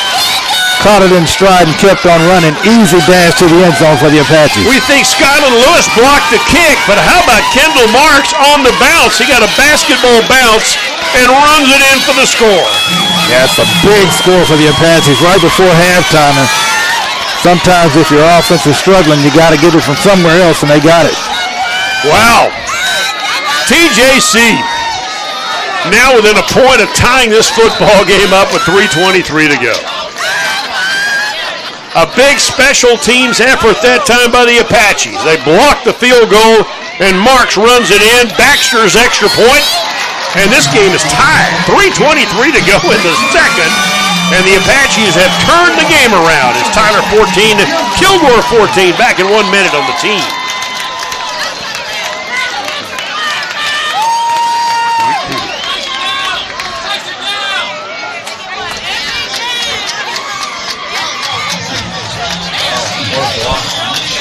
How about that?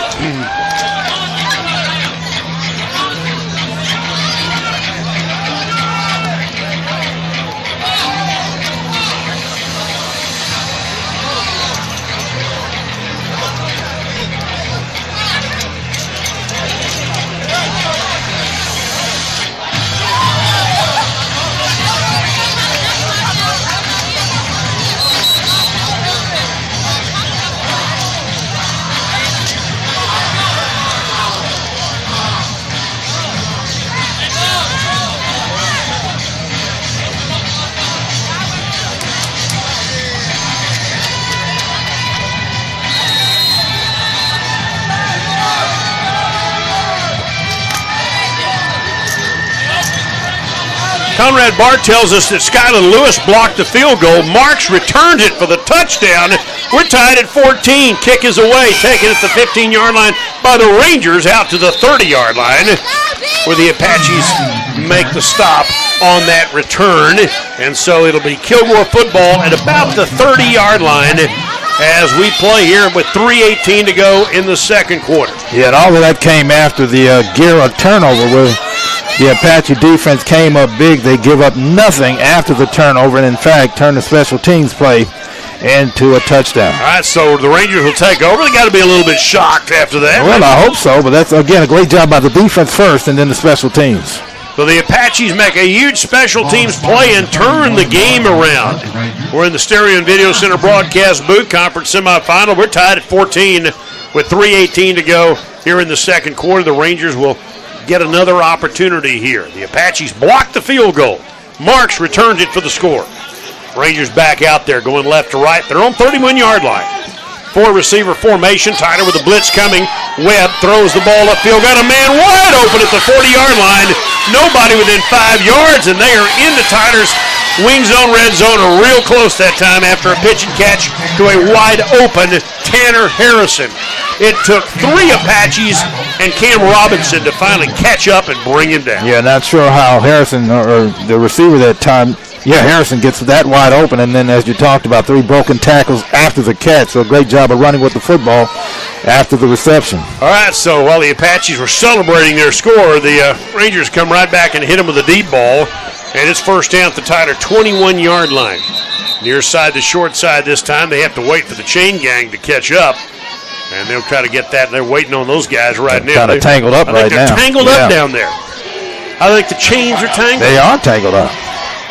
You know what? I mean, there ought to be a way not to get ahead. You would think by now, right? Yeah, by now you would think. There should be technology to keep. Well, they used to have those sticks. You know, that little stick bar that used to come down instead of the chains, but I guess they got rid of that. Okay. Well, they get it all stretched out. They get it worked out now. All right.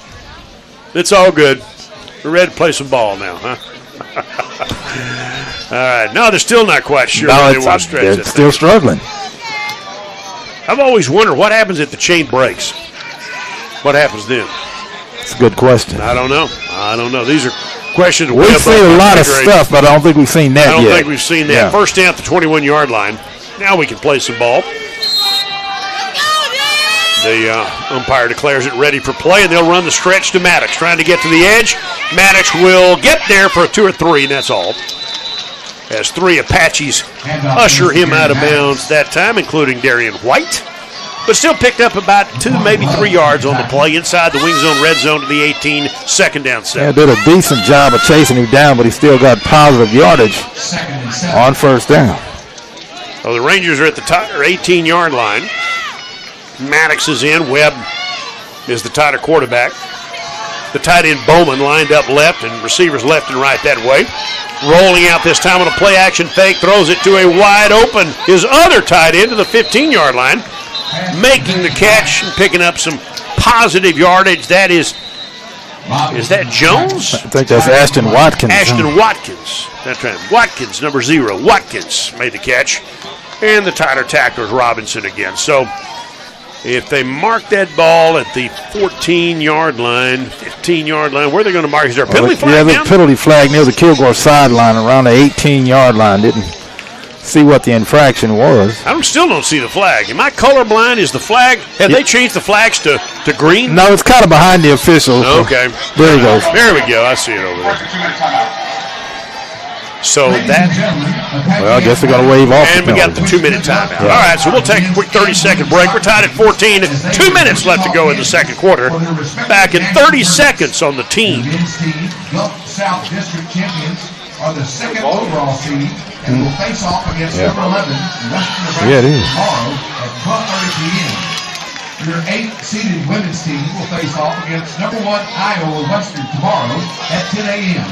Let us wish our Apaches good luck as they try to capture the 70th national championship in Tyler Junior College history.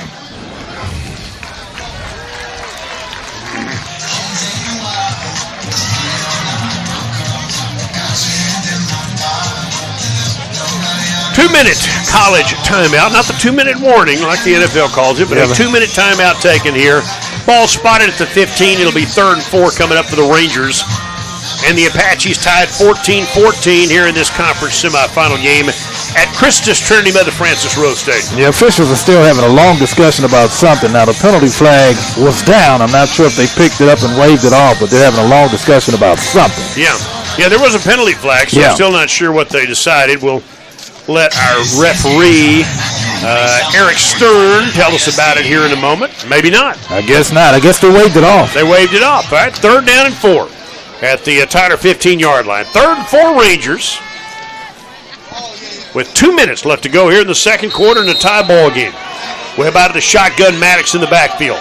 Tight end lined up right as Watkins fake the handoff, throw it out to the left and throw it incomplete. He had a wide open Bowman out there coming, sneaking kind of out of the slot formation, and he was open, but Bowman or Webb just overthrew him. It'll be 4th down. Yeah, a little bit of a break for the Apaches. They got picked on the play, but he was wide open, and looks like they'll send out the field goal unit. That's a win for Tyler. Again, another one, I mean, to hold them to a field goal, and again, the Apaches blocked the last one and ran it back for a score. So this would be, once again, Monsaves to kick it away. Reyes the holder. This would be a 32-yard field goal. This one from the right hash. And Monsaves. Kick is away. This one's away, and this one will clear, and it is good from 32. With 1:52 to go in the second quarter, the Rangers kick a 32-yard field goal and take a 17-14 lead over the Apaches. Back in 1 minute on the team. 4 plays, 54 yards. 4 plays what? 54, 5-4.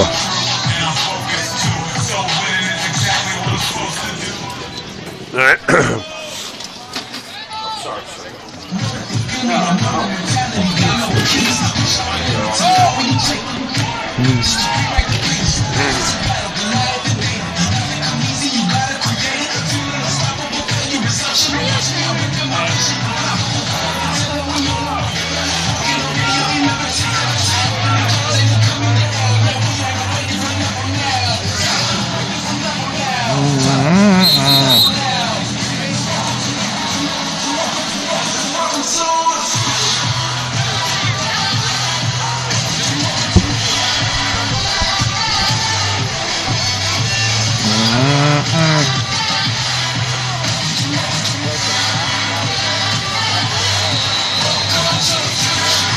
Kilgore kicks a 32-yard field goal to lead 17-14. Yeah, 4 plays, 54 yards, 1 minute and 26 seconds. And so the Apaches, with all 3 of their timeouts and $1:52 to go before halftime, should get it back here. The ball teed up. Again, the Apaches were down 14-0. Scored 2 to tie. Kick is away. Line drive kick, angling left, and will go out of bounds. Tyler should get good field position out of this.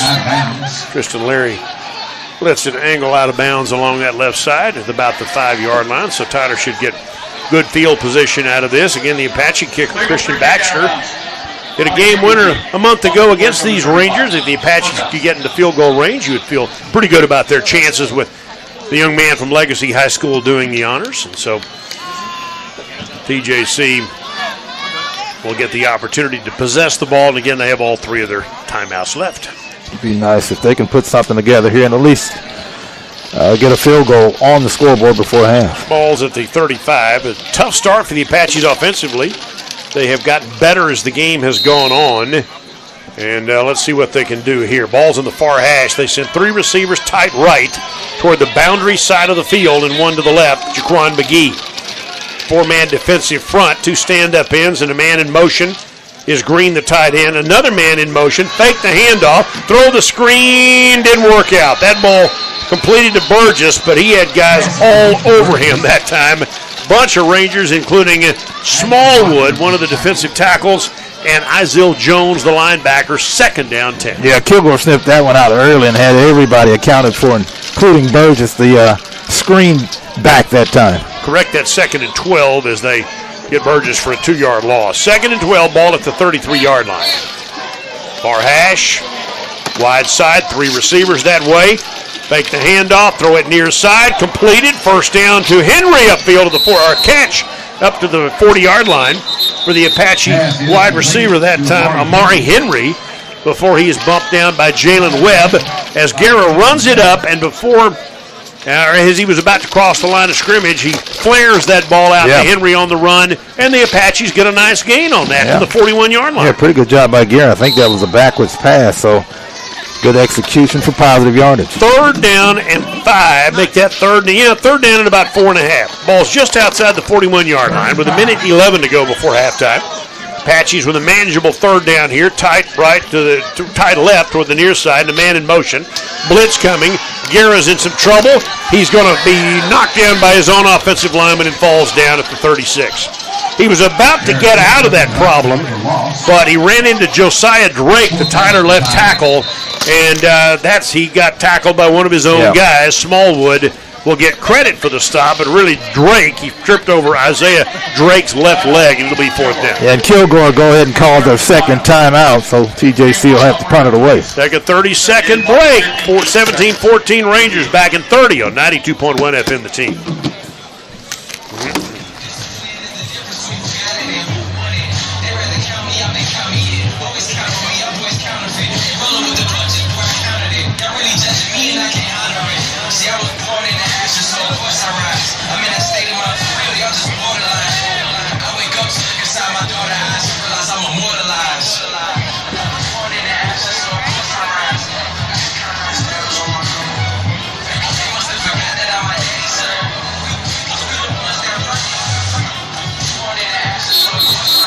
Kilgore 17, Tyler 14, conference semifinal game. Navarra has defeated Cisco 28-21 in Corsicana this afternoon. The other semifinal game winner will play next week against Navarra, either here in Tyler or at Corsicana, depending on who wins today.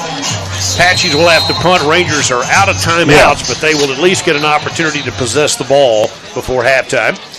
And Tyler's Ramirez will stand at the 21-yard line to kick it away. Ramirez with a right-footed kick. Not his best effort. Angles right. Takes a big Tyler bounce, though. And it goes downfield out of bounds inside the 25-yard line. He has boomed some of these kicks this year. That one sort of angles right and took a right-hand turn after it hit and goes out of bounds somewhere around the 24-yard line, perhaps. Closest Apache was Tyson Wilson. So it'll be Kilgore's football with 50 seconds left to go before halftime. Yeah, no timeouts. That punt went off the side of his foot that time and still worked out okay for the Apaches. Expect a big halftime show anytime the Apaches and the Rangers play. Apache Bells, Rangerettes, the Apache Band, Kilgore's Band plan to put on another halftime show. We saw a great one a month ago, and I have no doubt it'll be good again today. They send Bowman tight end left from the 24-yard line. Now Bowman to the right in a slot. Snap, roll out that time. They're going to run a reverse to Polk. Polk's in some trouble, and he is going to be sacked for a knockdown for a big loss back at about the 18-yard line. Well, the Apaches had sealed off the edge, and it was a jailbreak for Tyler defensively. Ziggy Loa, Robles over there, make that Matkins out, all those guys just had him totally stoned over on that right side. Cornelson, the guy finally finished it off with 20 seconds to go, but he had nowhere to go that time. Robles made the play. He didn't make the tackle, but he made the play, turned him back inside where the rest of the defense could get to him. Second down and long, and now with 11 seconds to go, the Rangers may just take a knee here and say enough's enough and go to halftime. They will snap it, back to pass Webb. He's going to step up, throw it near side, incomplete with 2 seconds to go. Pass intended for Harrison with the Apaches now forcing Kilgore into a third down and about 15 with 2 seconds left to play. And if I'm really good enough, I got to take a knee and go to the locker room. Yeah, probably at this point. We'll see. This drive ain't working out so well. Going in the wrong direction. All right. Ball's at the 19-yard line. 3rd and 15 for the Rangers with 2 seconds before halftime. Rangers up 17-14. Webb has gone all the way at quarterback, and he'll take the snap, and he's going to keep it on the ground with an inside handoff to Dominic Williams, and they bring Williams down at about the 31-yard line, and we go to halftime. Well, there's a penalty flag. Oh, man. Yeah. Half cannot end on a defensive penalty, so let's see what this is. It's against the offense. Yeah, they're pointing that way, so I reckon it's halftime. What do you think? I reckon you're right. I reckon I'm right. All right, it's against the Rangers, so we go to halftime. The Oakland Construction halftime show coming up. It's Kilgore 17. TJC 14. We've got the Oakland Construction halftime show coming up on 92.1 FM The Team.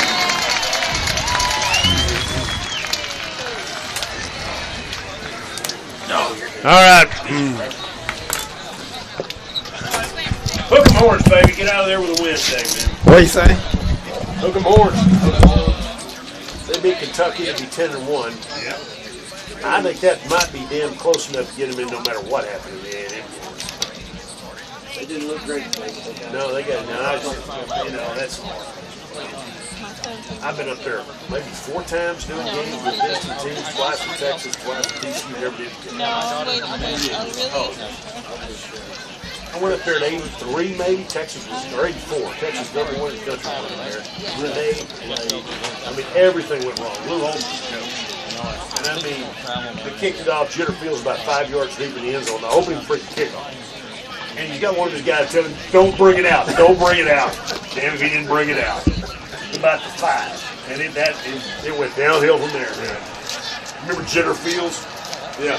I mean, begging, his guy was telling him, don't bring it out. Get on the ground. Get on the ground. Nah. Did you do radio? I did parts of radio. I did, back in those days, we had guys, everybody got a new assignment every day. But I was up there doing my radio show, my locker room show. I wasn't actually doing the games, but I was covering that. When you were at BAP?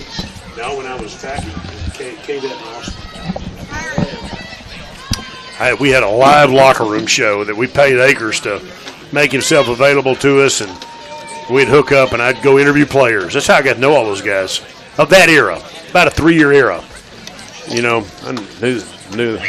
and they got freaking killed that day. I remember Freddie. I had Freddie. He was the last guest. He said, first of all, I want to apologize. It's terrible. Sorry. It was bad. But, it's still cool to be up there. Man, it's religion for those people, man. That's all the only game in town. They hate Texas. They hate Texas. Yeah, they hate Texas more than love themselves. Oh, yeah. I believe it. I kind of believe that, man. I do.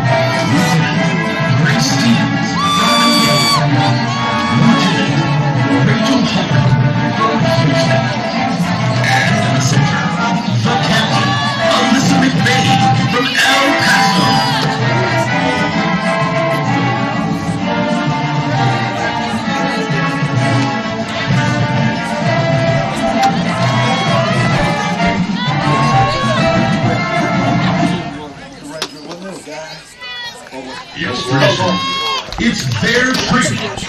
It's the high kick. Yes,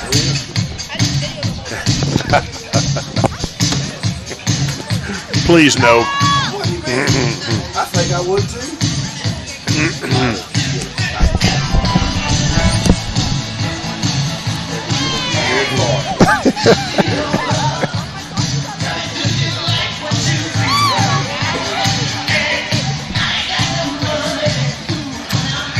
In the Stereo and Video Center broadcast booth at halftime, it is Kilgore 17, TJC 14 in this regional semifinal game at Christus Trinity Mother Frances Rose Stadium.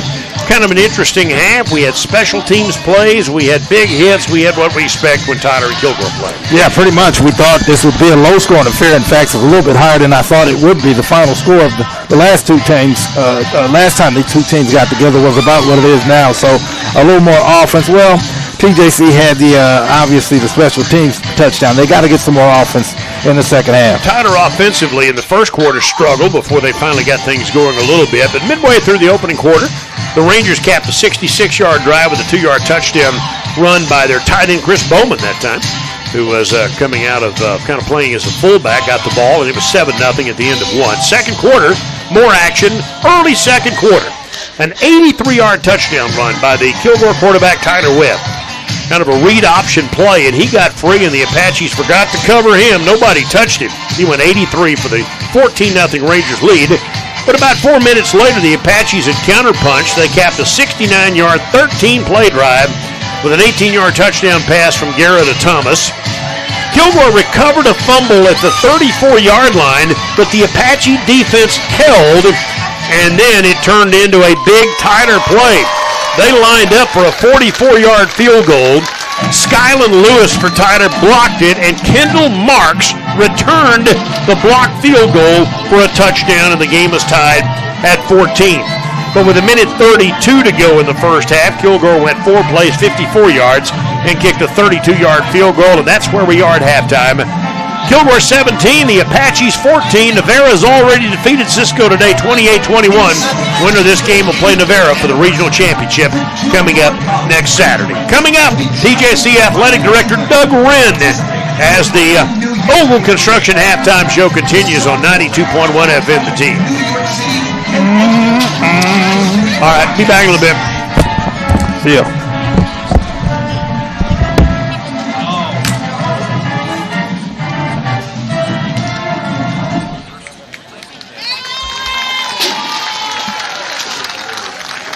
Ladies and gentlemen, please welcome one of Texas' traditionally outstanding marching bands, the Kilgore College Ranger Marching Band. Under the direction of Derek Lagoza, Director of Band, Lucas Jenkins and Lady Harris, Directors of Work, and drum majors Elizabeth Calhoun and Ryan Hawley.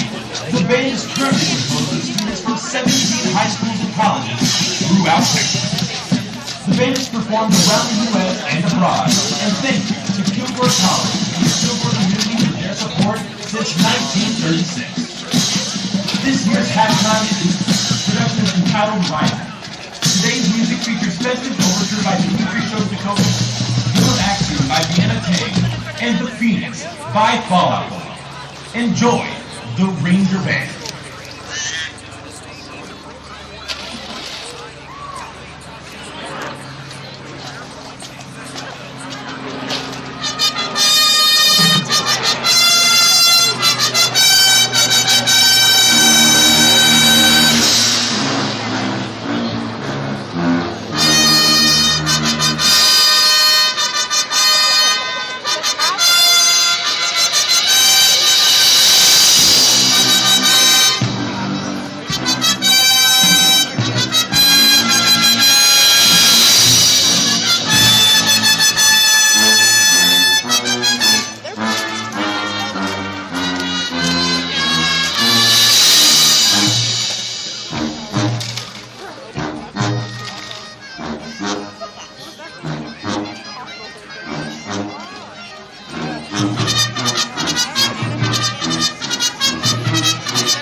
All right, we're probably going to be able to take a couple extra breaks.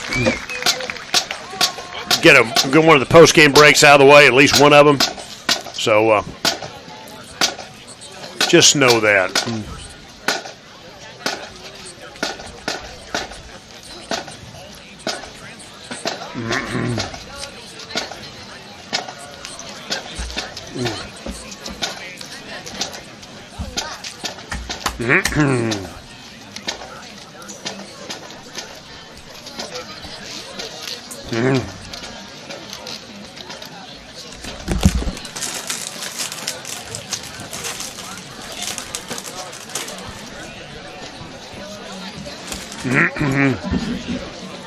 Me coming up? Don't think so. You're good. I don't think so. Get some Phil stats when you can, but we don't have to have them right now.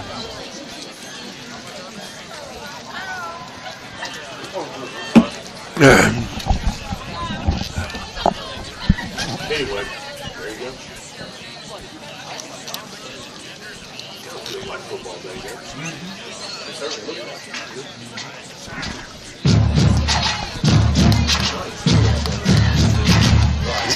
Yeah, no, it's what, low 70s right now. We proudly present the internationally famous Tyler Junior College Apache Bell.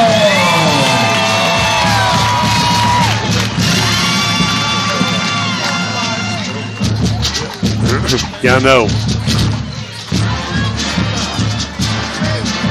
Leading the Bells onto the field is headband captain Mallory Clifton from Huntington. I guess Phil said stats, right? Left to right are Bob Burnett from Hallsville, Olivia Anderson from Lake Dallas, Riley Schultz from Lindale, and Sarah Bauer from Rowlett.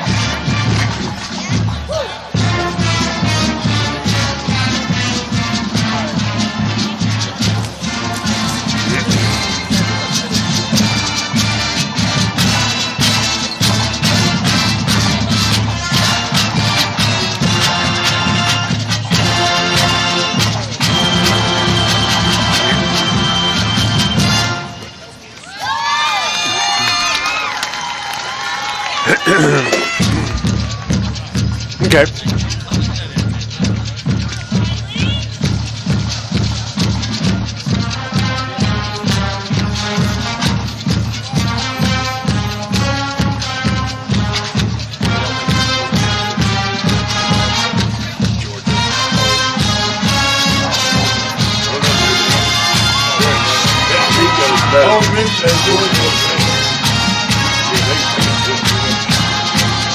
Bill Coates and Kevin Simon back in the Stereo and Video Center broadcast booth on the Oakville Construction halftime show. It's halftime. This regional semifinal game, Kilgore 17, TJC 14. Navarra has defeated Cisco 28-21 this afternoon. Thanks again to Michael Landers, the Navarra Athletic Director, for keeping us up to date on that game. That thing went back and forth, so if Tyler wins, then they would host Navarra next Saturday. If Kilgore wins, then the game would be played in Corsicana. Meanwhile, other college football games going on this afternoon.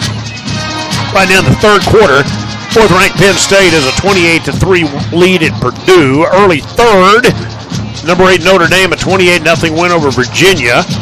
Also fairly early in the third, the 14th-ranked SMU Mustangs now trail Boston College at home 21-20. Wow. Number 19 Louisville, 21-13 lead at Stanford. The LSU Tigers at number 22 are tied with Florida in the third quarter at 10-10. And number 21 South Carolina at home has a 21-6 second quarter lead over number 23 Missouri. Finals from earlier today here on the team. Earlier this afternoon, the Longhorns beat Arkansas 20-10. Number 2 Ohio State a 31-7 win at Northwestern this afternoon. Number 10 Alabama non-conference game at home 52-7 over Mercer. Deion's Colorado Buffaloes continue to roll through the Big 12. They had a 49-24 home win over Utah today. Colorado ranked number 17 in the country. Also in the Atlantic Coast Conference today, Clemson escapes Pitt with a 24-20 win. Tulane a 35-0 win over Navy in the American Athletic Conference. So we've got some games going on. And later tonight here on the team, following this game, the Aggies at home against New Mexico State. They play at Auburn next week. And then on November 30th, of course, it's their game against the Longhorns as they revive that rivalry after, a 13-year absence. Finally get going again as they will play at College Station. But again, that's still about 3 weeks away. The Longhorns still have work to do, as do the Aggies tonight here on the team against New Mexico State. 17-14, Kilgore leads TJC at halftime. The Apache Band and Bells performing now. The Rangerettes and the Rangers Band also performed earlier today. As what do you expect when these two teams get together? Always a great halftime show. Kilgore 17, TJC 14. This is the Ogle Construction halftime show on 92.1 FM The T.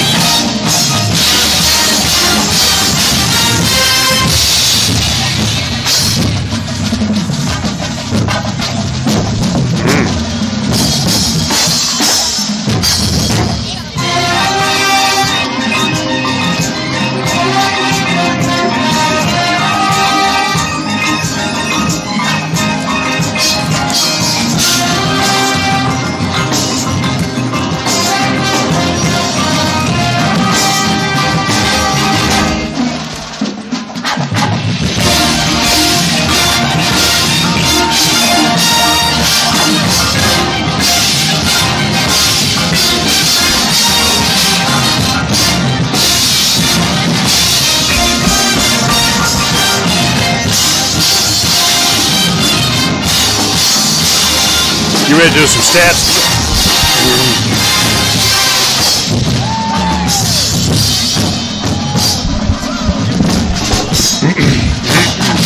We might be able to get another break in here too. I think so.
Bill Coates and Kevin Simon at Christus Trinity Mother Francis Rose Stadium on the Ogle Construction halftime show. 17-14. Kilgore leads TJC in this regional semifinal game. Yeah, the Apaches just 119 total yards of offense, 78 on the ground, 41 through the air. Guerra has 6 carries for 20 yards. Logan 7 for 33. Burgess 5 for 20. Guerra also 8 of 13, passing for 41 yards. He has the 1 touchdown pass, but he also fumbled the ball away. Thomas has 1 reception for 18 yards and a touchdown for Kilgore. 244 yards of total offense. 145 on the ground, 99 passing. Webb is actually the leading rusher for the game. 1 carry for 83 yards and a touchdown. Bowman had 6 carries for 26 and the other touchdown. Webb was also 8 of 15 passing for those 99 yards. So, again, these teams this year, and it's been a year in this conference where I don't know that any team has been what you would call dominant. Tyler has had, obviously, enough success to be the regular season champion, and their defense has forced a lot of big plays this year, but they really need to pick it up in the second half because Kilgore can play D. We know that. They always have. Tyler can make big plays defensively. Tyler needs to pick it up. Their offense is going to have to come to the party here in the second half. They've run the ball at times effectively all year long, but need to do more than depend on their special teams to make plays for them to win this game. Yeah, it's really been the theme of the season for the Apaches offense. They have to do more. They need to do more. The Apaches defense, again, has been good enough to bail them out most of the season, but they have to get something going in the second half. And so right now they're down 3 at the half against the Kilgore team coming off a loss at NEO last week, but we certainly know that they are a capable club, and they lead 17-14 at intermission. Coming up, we'll have more on the Oakland Construction Halftime Show on 92.1 FM.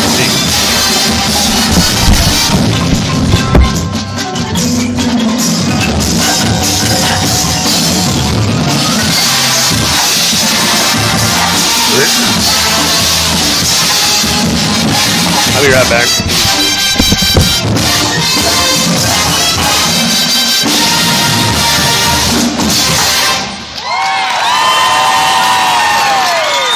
To close out the show, we welcome to the stage Abigail Sproul on flugelhorn and vocal soloist Mackenzie Barugu.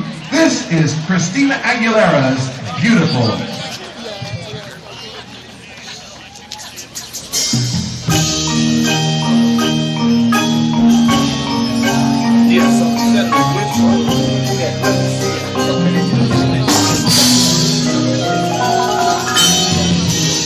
Every day it's so wonderful and suddenly it's hard for me. And then I get insecure from all the pain. It's so sweet. I am beautiful no matter what they say. Words can't bring me down. We are beautiful in every single way. These words won't bring us down.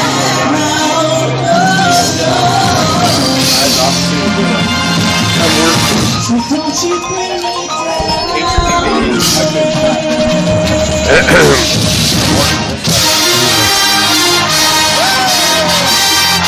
Bad judgment on his part, right?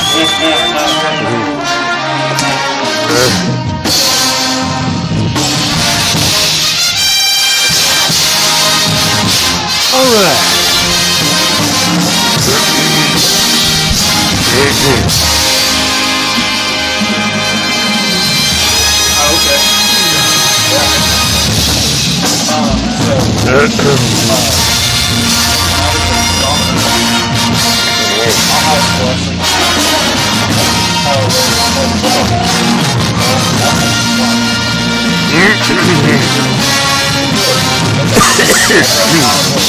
Doing a great job, Isaac. Thank you, man.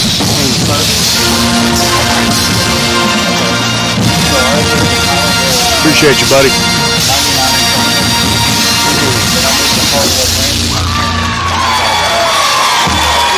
Ladies and gentlemen, the Kilgore Junior College hockey band. The hockey band is under the field record drum major Kristen Davenport. Back at Christus Trinity Mother Francis Rose Stadium as we wind down the Oakland Construction halftime show. 17-14 is the score. The Kilgore Rangers kicked a late field goal in the second quarter to take a 3-point lead. They jumped out to a 14-0 lead. The Apaches come back with 2 unanswered touchdowns, and then Kilgore with a late 32-yard field goal to take the halftime lead. It's anybody's ball game. The high school football playoffs began on Thursday night. Last night's games included Longview's 23-13 win over Naaman Forest. What, 7 turnovers? Yeah, and kept Naaman Forest in the game, but they did find a way to win. I'm sure John King is real happy. I know he's hot. 4 fumbles and 3 interceptions. I wouldn't have wanted to know. Can you imagine what that? I can imagine, yes. Man. Knowing John as well as I do, I bet that was fun. Huntsville beat White House 45-0. Marshall 35-14 over Montgomery, Texas High. They look like they might be state championship caliber, 57-14 or 56-14 over Nederland. Among the other games, Kilgore over Vidor 66-6 at R.E. St. John Stadium last night. Lindale goes to Orange, Little Cypress, Mauriceville and wins 49-21. Chapel Hill a 44-35 win over Huffman Hargrave, and Pine Tree a 35-28 win over Bridge City. So District 9 4A swept How about that? their four playoff games. Good. So that's pretty cool. Van beat Athens here at Christus Trinity Mother Francis Rose Stadium by a final score of 38-30, I believe was the final score in that game last night. Gilmer 20, Center 14. Pleasant Grove beat Bullard on Thursday night, 56-14. Carthage a 49-zip win over Spring Hill on Thursday night as well. Looks like Van and Van Alstyne will play next week. Sunnyvale will get Gilmer. Carthage will play Crum. Kind of checking some other scores. Jefferson 54-27 over Mineola. Malakoff 62-13 over Tatum. That was a Thursday night game that was played here at Rose Stadium as well. Just kind of checking some of the other action around the area. Troop 35-6 over Anderson Shiro. Jason Pitts has a great club at New Diana this year, the former Legacy assistant. They're now 11-0, 43-21 over New Waverly. Dangerfield 35, Harmony 14. And Frankston a 27-14 win over Italy. And so East Texas did very well in the opening round. Wascom 67-20 over Paul Pewitt. Cooper 56-41 over Big Sandy. Overton 68-0 over Evadale. That was a Thursday night game as well. So had plenty of good action to open the high school football playoffs over the weekend. So good on some East Texas team, but again, very impressive for 9-4A D1 to sweep all four of their games. Yeah, pretty good start to the postseason for a local high school, so hopefully they can keep it going. We've got a full booth here. We've got Conrad Barr in here. Yeah. We've got Jeff Wood here. That's right. Phil Hicks is in the booth here. Phil stepped in. I mean, this is an auspicious group here this There you afternoon. go with that I'm not word sure again. I know how to handle all this. I mean, you know, when you're in the company of greatness, you got to, I don't know, man. What do you do? Not much you can do. Just got to go along with it. Got to go with the flow, don't you? There you go. Hey, by the way, if you get, if Kevin and I say something you don't like, which is high likelihood. Which is likely. Manny Almanza and Bob Brewer are down the hall on local news radio 97.5 FM KTVB with the Kilgore version of this broadcast today. And by the way, also remind folks that you can catch this game on stream as well on the TJC website. And so you can catch this game and catch our play-by-play if that makes any sense. Sounds good, yeah. If I that think sounds so. good as well. And if you're watching online, John Gross just sent me a text that you can refresh at 5:30 today. And if you're a TJC fan, you're hoping by then maybe they've taken the lead in this game. How about that? Yeah, well, that is the hope, and that, again, they have to get some offense going. They really have to get some offense going here in the second half. But again, we know everybody on both these programs so well that we try to keep this pretty much down the middle, right? I guess. As best we can. I guess we'd probably enjoy doing another game next week, and so I guess we might be a little more happy if Tyler wins. I mean, a little bit. I think that's a fair statement. But the Rangers are awfully good, and we certainly are very, very good friends with the folks at Kilgore College as well. This has been a great rivalry over the years, and we expect more of the same here in the second half. TJC's got the ball teed up at the 35-yard line, and we're about set to go. Kilgore moving right to left on your device here in the third quarter of play, and the kick is away by Baxter, and he will angle this left, and it'll be taken at the 10-yard line by the Rangers, and they'll run it upfield. Actually, I think they might have fair caught that ball. Looked like that was an over-the-shoulder catch. It Did was. they fair catch He that did not. thing? He No. did not. Yeah, he should have. He caught it over the shoulder, Yeah. almost like a center fielder. That Right. was Jermaine Taylor, and then nonchalantly ran out up to of the bounds. 21-yard line and ran out of bounds. Yeah. Can you believe that? Doesn't make much sense, but they have the football. Yeah. So anyway, it's Kilgore's ball. We know that, right? Yes, I think that's the definite. Rangers won the toss and deferred, so this very important, generally speaking. Yeah. First possession of the third quarter belongs to the Rangers. They lead 17-14. Their quarterback, Tyler Webb, in the shotgun, two backs and a man in motion across the formation. And stretch handoff to Gary Maddox, who had a good first half. Maddox popping it upfield, and they push him upfield near the 28-yard line. He got the tush push from his offensive lineman to the 28, and that's a gain of 7 yards on first down for Gary Maddox before the Apaches make the tackle. Cornelson, the Tyler linebacker, in on that play. Second down, 3. Yeah, good decision by Maddox to turn it upfield and not try to take it outside. Good yardage on first down. Isaac, we owe you a station ID. We'll do that hopefully after this upcoming play. Ball spotted, 28-yard line. Second and 3. Rangers going right to left on your device here in the third. 3 receivers, 2 to the right, 1 to the left toward the near side of the field. An offset backfield, fake the handoff. Webb on the rollout, being chased, throws it upfield. It is caught by Melvin Polk, and that's a first down. Pretty good catch coming back to the ball. Only a gain of about 5, but it's a first down. Let's pause 10 seconds for station identification as you listen to TJC Apache football. Penalty flag on the field.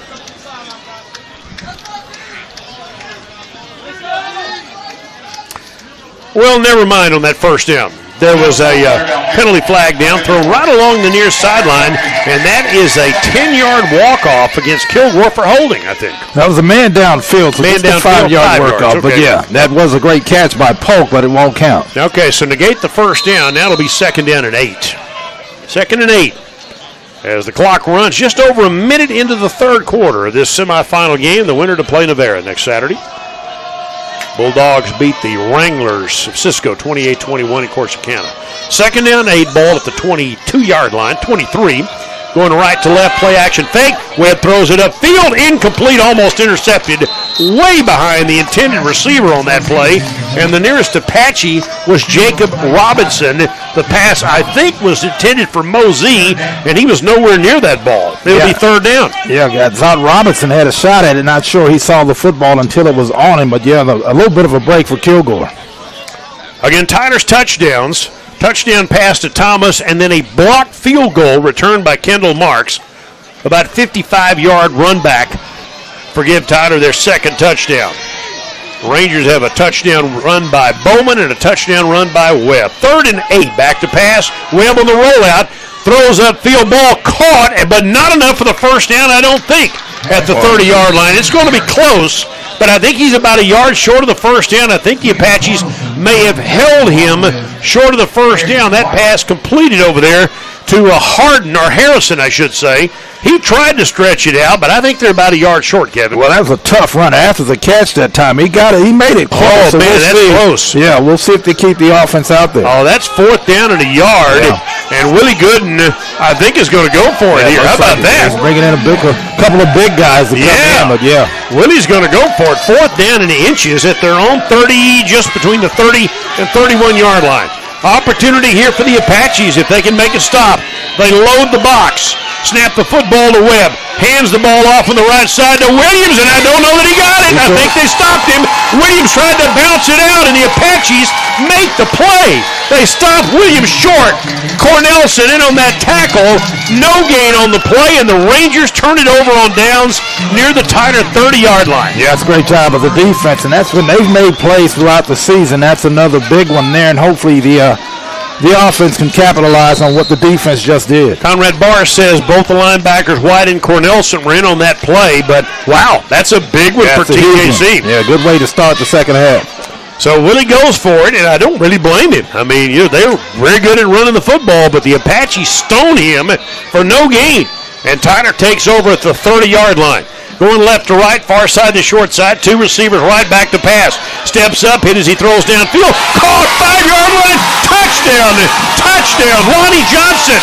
Right off the bat, they throw it right down the middle, and it is a touchdown to Lonnie Johnson. Apaches take the first lead, their first lead of the day. Yeah, on a seam route that time. Nice pass by Guerra, who must have taken a shot. He's kind of hanging that right arm as if he took a shot in the shoulder, but that's a great pass by Guerra. Good route up the seam by Johnson. Easy touchdown pass for the Apaches. Nearest Ranger was Moultrie, and it is a 20-17 Tyler lead with the extra point to follow. The Apaches, for the first time today, take the lead following that defensive stop. Christian Baxter to try to make a 7 out of this 6. Ramirez the holder. The kick by Baxter is good, and the Apaches lead 21-17. Got a new leader in this game. TJC 21, Kilgore 17. Back in 1 minute. 92.1 FM the team.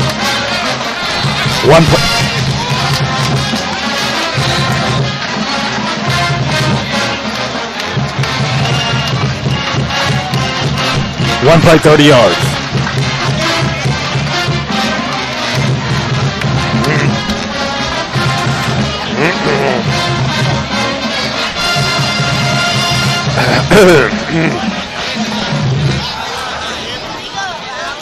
Yeah, make it a 60. Got into it a little bit late, but I think it'll be okay.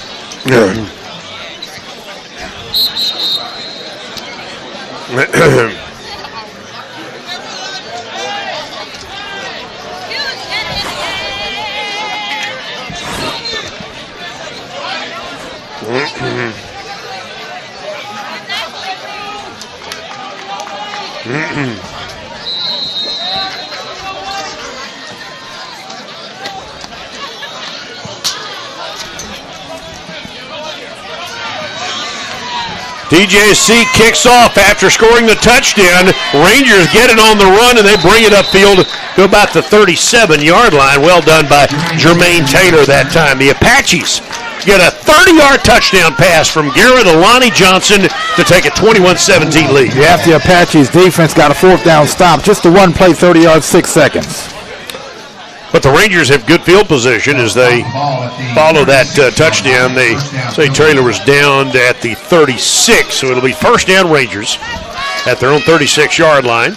Third quarter, 12:50 left to play here in the third, and the Apaches have taken their first lead of the day. They were down 14-0 in the first half. 21-17 they lead now. Tight end Bowman lines up in the slot left. Webb, hand the ball off to Maddox. Maddox gives him trouble. Maddox finally gets it back to the 35-yard line. The Apaches string it out. Cornelson and Robinson team up to make that tackle on that play for the Apaches. So it'll be basically no gain on the play. It'll be second down after they stretch it out. Maddox trying to get to the edge. Never could. Second down 10. Yeah, that was a lot of work from Maddox just to get back to the line of scrimmage. So a great job by the Apache defense. So the Rangers, again, have been a team this year like Tyler. They're averaging about 27 a game, but again, inflated a little bit with a couple of early non-conference wins. But, boy, I'll tell you what, the Apache defense has been up to the test here since that hot start by the Rangers. Webb's going to throw it to the far side and overthrows the intended receiver, Polk. Out route toward the Kilgore sideline, and he spun that ball way too high and overthrows an open Polk who was battling over there against the Apache quarterback, Kendall Marks, who had that fumble block field goal return. Now it's 3rd and 10. Yeah, Marks was in good position to make a play had he caught the football, but again, the ball was overthrown. Apache defense trying to continue the Tyler momentum here. Kilgore 3rd and 10 at their own 36-yard line. Near side to short side, 3 Kilgore receivers in a 5-man rush. Webb on the rollout. Eyes downfield, throws it downfield, overthrows the intended receiver, Bowman, and it's 4th down. Tyler had all kinds of pressure coming. He had Davian White and Cornelson chasing him to the edge. Aya was the closest cover guy downfield, but how about the pressure that the Apaches put on Tyler Webb? Yeah, pressure on the quarterback, but also good coverage in the defensive backfield. He had nowhere to go with the football. That's a quick 3 and out. All right, so it'll be Kilgore punting the ball here. Again, Tyler gets a 4th down defensive stop, and now a 3 and out by the Rangers. And they snap the football, and the punter, Monsalves, gets it away. Tyler will let this ball go, and it will go into the end zone. As it turned out, that was a pretty good decision by Tristan Larry to let that ball go and bounce into the end zone. Tyler will take over at the 20, and a penalty flag flies way upfield long after the play was over. What happened there? Yeah, not sure what's going to happen. That was a late penalty flag after the ball had touched down into the end zone, so we'll get the call. Well, I had an opportunity to talk to the officiating crew, most of them out of the DFW area before the game, as I normally try to do. And so they throw a holding call on TJC on the return. But these guys told me they were not going to in any way. They were going to take preemptive action as best they could to keep anything from any of the other stuff going on we've today. seen from time to time, yeah. And so far, that part of it has been good. This has been a fairly clean game in that area. We've not seen any of that. And relatively penalty-free by Southwest Junior College Football Conference standards at times. But that one against Tyler will take him back to the 10-yard line. Snap the football, and Guerra's going to hand it off to one of his main guys. TJC's Tank Logan for about a 3-yard gain upfield. Moultrie makes the tackle for the Rangers. It'll be 2nd down and 7. It didn't get much on the play, but it is positive yardage. Didn't think it would get that much as that play unfolded. Tyler has taken a 21-17 lead here in the third quarter at Christus Trinity Mother Francis Rose Stadium. Ball's at the 13-yard line. Tight end left. Logan in the backfield. Snap to Webb. Blitz coming. Swing it out. Logan on the catch. Logan gets 2 to the 15-yard line, or close to it, as they swing it out right. And so it'll be a 3rd down and about 5 coming up. If they spot it at the 15-yard line, and I think they will. We believe that Atkins made the who made that tackle for the Rangers? Devondre Lewis chasing down from behind. That's a great tackle to run down the ball carrier that time. All right, so it'll be 3rd down. 3rd down and 3rd and 5. Tyler at the 15-yard line.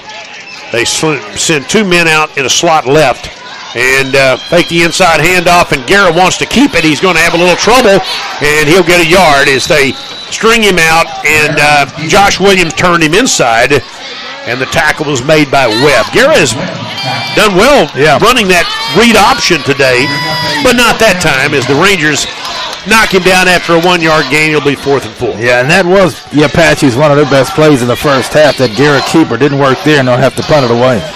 So standing back at the 1-yard line, the Apache punter, Brian Ramirez, the freshman, who's done such a good job for Tyler this year. Kilgore should get pretty good field position out of this, though, as Ramirez stands at the 1-yard line.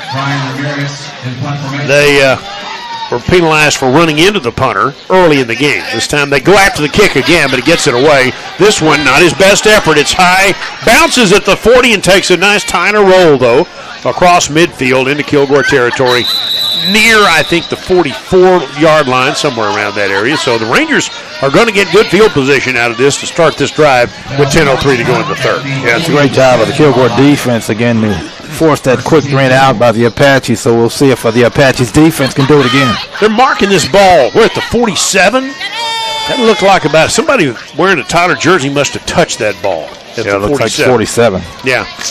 It died at the 44, but apparently a Tyler player must have touched it at the 47. So Kilgore with very good field position to start this drive with 10:03 to go in the third. Tyler leads 21-17. Rangers in their road unis, the white jersey, blue pants, silver helmet, and the blue star. Tyler in their home black with a white and gold trim. First down. Fake the handoff. Webb's throwing deep. He's got a man out there on the right side, but knocked away. Oh, my goodness. What a nice play by Jaquan Buggs as he caught up to the intended receiver. I think that was Polk, and knocked it away. You can't play cornerback any better than that. Yeah, Buggs was beaten on the play by a step or two, but the ball hung up long enough for him to get back in the play just in time to knock it away. The redshirt freshman Buggs from Arlington made a heck of a play that time. It'll be second down because the wide receiver had a couple of steps on he did. And it's second down at the 47-yard line. Far side to short side. Handoff Maddox. Big hole across the 45 and down near the Tyler 43-yard line. That's a gain of about 13 yards. Tyler pointing back upfield. I think they wanted a holding penalty, but they ain't going to get that. That's a first down for the Kilgore Rangers. Robinson made the tackle, but not before a 13-yard gain. Yeah, quick dash to the right side of the formation. Easy run for a first down. Rangers far side to short side again as they line up toward the Kilgore sideline. Two receivers left, one to the right. Inside handoff Maddox. Maddox for 3 before the Apaches bring him down. One of their big defensive linemen up there. Check that. That's one of their linebacker safeties that time who made the play. Jamarcus Moye was also in on that, but also making the play, Skyland Lewis, number 20. Gain of only about 2 after all was said. About 6 minutes into the third quarter. Tyler's up 21-17, but Kilgore driving to the 38-yard line. 3 receivers, play action fake. Webb wants to go deep again. He's got a man wide open and overthrows Melvin Polk, who had sprung free at the 15-yard line, but Webb overthrows him. Yeah, I was in coverage, and he's kind of pointing to himself, that my bad, but they got away with it as the ball was thrown out of bounds. 3rd and 8. Again, this is probably 4-down territory. Willie Gooden has gone for it a couple of times on 4th down today. Made one, missed one earlier in this quarter. But 3rd down and 8 at the Tyler 38-yard line. Apache's up 4, 3rd quarter. Clock running. We're under 9. Check that clock stop at 8:58 to go in the 3rd. 4 receivers set without a tight end. Snap, blitz coming.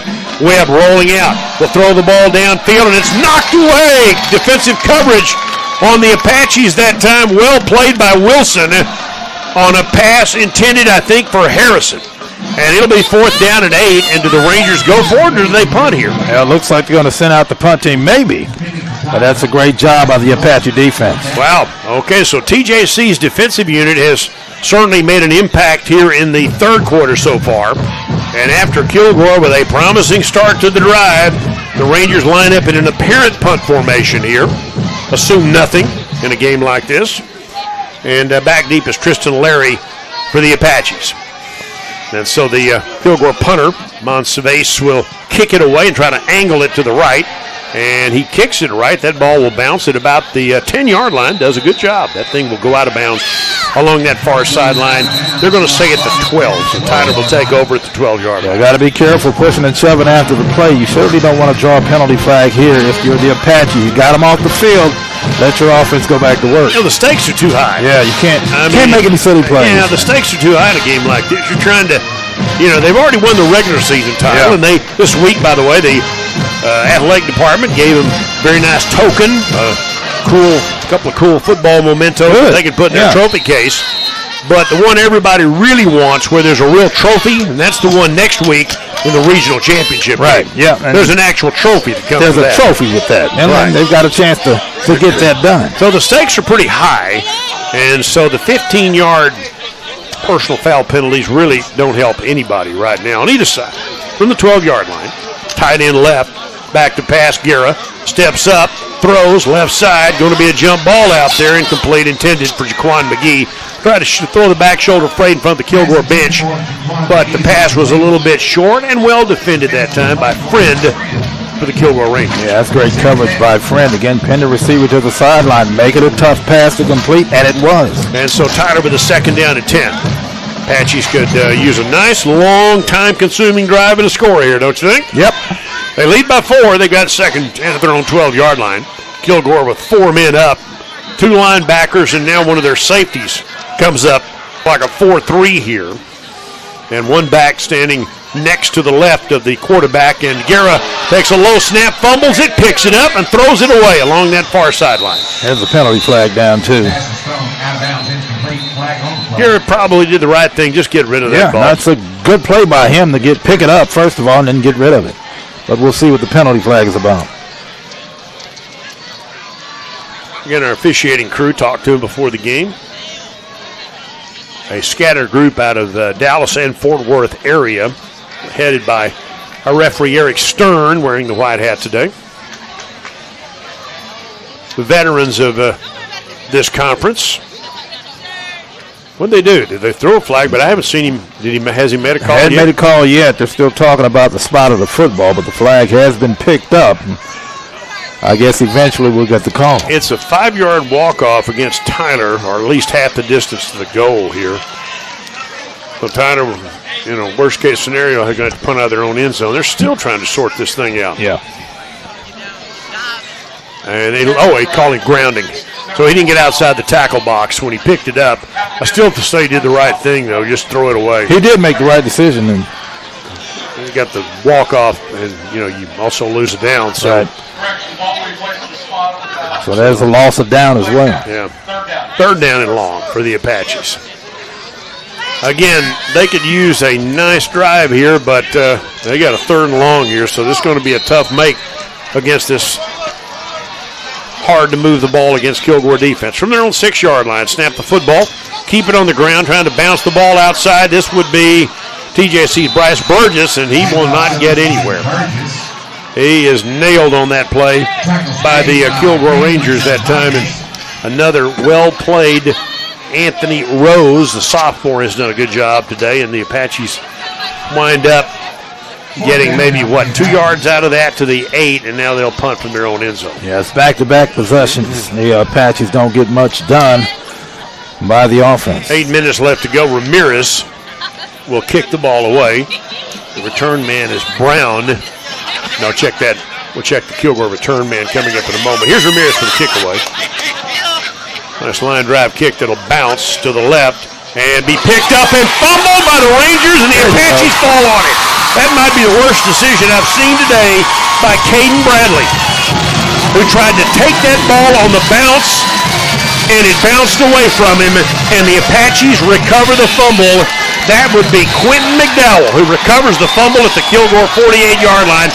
A terrible decision by the Kilgore return man to try to pick that bouncing football up, and Tyler has the ball. Well, I think that's the second time he made a similar decision. The first time he pulled it off, got away with it. That time, obviously, it didn't work out. Caden Bradley again, the return man, with the decision to try to field that ball, and it was a very wobbly bounce. It was in the air. He could have let it go. Yep, get away from it. Get away from it, but he tried to run with it, and the Apaches have it at the Kilgore 48-yard line. Question is, can they take advantage? They hand it to Logan for no gain. Running on this team is always hard. He loses a yard that time. Josh Williams got him. A month ago, Williams had a great game against Tyler. Also made one of the worst moves I've seen. He had strip sacked the Tyler quarterback. Tyler recovered, but they were going to have to punt from their own end zone. Williams taunted the quarterback. Tyler wound up getting a first down out of it. 2nd and 11. Hand the ball off, nothing doing. The Apaches will lose 3 more. This time it's Burgess, swarmed under by a bunch of white-shirted Kilgore Rangers, including Devondrick Lewis for the Rangers, and it'll be 3rd and 13 with 6:40 to go in the third quarter. The Apaches get the fumble recovery, but now they've got a 3rd and 13 to see if they can do anything with it. Yeah, going in the wrong direction, and 3rd and long is exactly where they don't want to be. From their own 49-yard line, Apaches with the lead in the ball, 3rd down and long. They run the reverse, back to the quarterback, Guerra. He passes it out left side. This is Burgess, and this is going to be a first down. Burgess inside the 35-yard line. They run a double reverse, pass the ball back to the quarterback, Guerra. He completes it to Burgess for a first down, but there are 2 penalty flags. Well, it should be personal foul roughing the quarterback that time after the handle, or after the pass. So a nice job by the quarterback, Guerra. It is roughing the passer against the tackle on the extra yards. Wow, pretty good double reverse pass that time by the Apaches. 4 Apaches touched the ball on that play. A double reverse pass. That's a first down by Burgess, and add 15 more. And again, that has been a problem, I'm told, for the Rangers all year. That is not a very smart play by their you guys. Yeah, and we said that the first time we saw Kilgore play about 3 weeks ago or 2 weeks ago against TJC, 3 weeks ago. But yeah, they've had that issue. Tyler's got the ball at the 17-yard line. Hand the ball off to Burgess, and he's going to be stacked up, and he loses about 7. Well, Kilgore ain't going down in this game without a fight. They are too good on that side of the ball. Trying to run to the outside on these dudes is very, very hard. And Matt Freeman, the defensive lineman, gets him for a 5-yard loss back to the 24. Yeah, it's a big loss of yardage on a handoff. Again, the Apaches don't need to go in the opposite direction. They need at least a field goal here and make it a 7-point game. If you can get to the edge on them, great, but that's not always the wisest move because they've got some serious speed. Freeman's a defensive lineman. 2nd and 15 at the 24. Man in motion, hand the throw the fake, get it to Lonnie Johnson, breaks the tackle at the 5, touchdown Apaches. Second time they've hit Johnson. 24-yard touchdown pass for the Apaches on the slant from Guerra to Johnson, and TJC has a 2-score lead. Well, it's a big pass and a big play and a big touchdown for the Apaches. Of course, they open it up here. But a nice job on the slant to Johnson, who scored on a seam route the first time around, but that's good execution by both the quarterback and the tight end Johnson. One-on-one with the linebacker, Azil Jones, and he beat him. And Tyler has a 27-17 lead with 5:19 to go in the third quarter.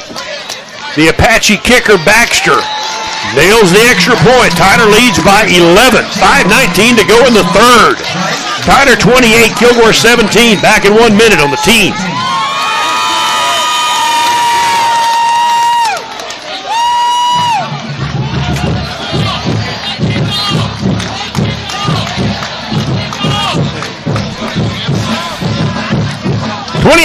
The Apaches with the lead over the Kilgore Rangers following the 24-yard pass to Lonnie Johnson from Gary, his second touchdown of the day. Yeah. Kevin Simon, and what that drive look like? Well, 6 plays, 48 yards, 2 minutes and 11 seconds.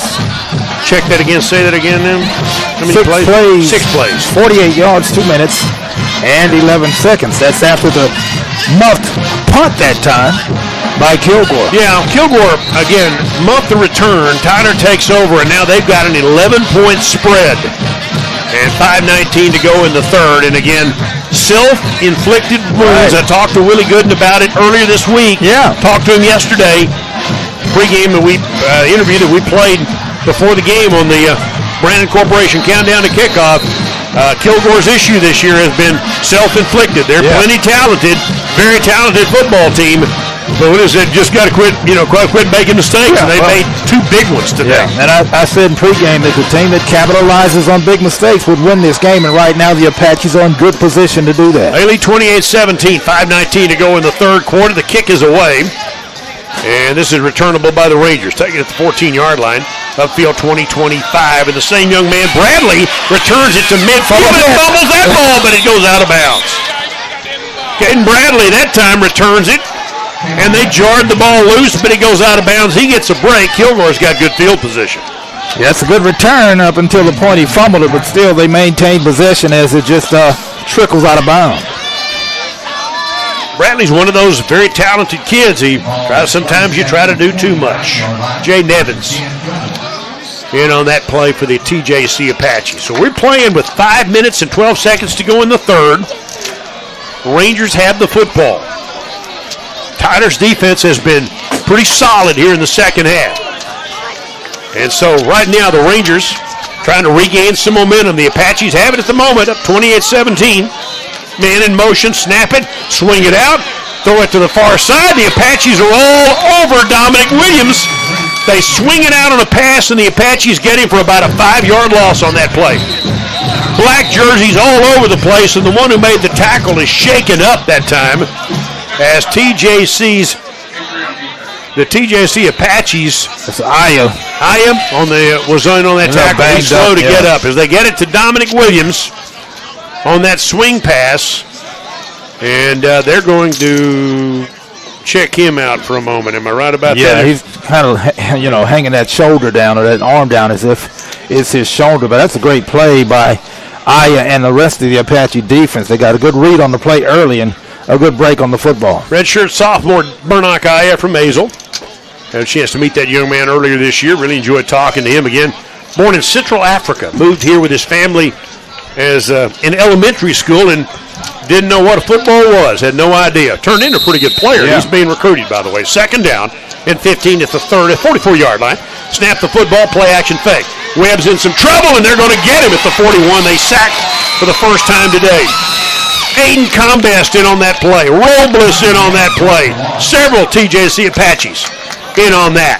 First sack of the day and a loss back to the 42-yard line. Yeah, the defense is starting to feel it now. They need to make one more play here and get the ball back for their offense. But right now, they're playing as well as they have in this ball game. Third down and 17 for the Kilgore Rangers at their own 42-yard line. Tyler trying to maintain the momentum here. Lead 28-17. 4:14 to go in the third quarter. Williams standing to the left of the quarterback. Webb looking to throw. Webb steps up, eyes downfield, throws it downfield, and it's dropped by a Kilgore Ranger. Melvin Pope dropped it at the 46-yard line.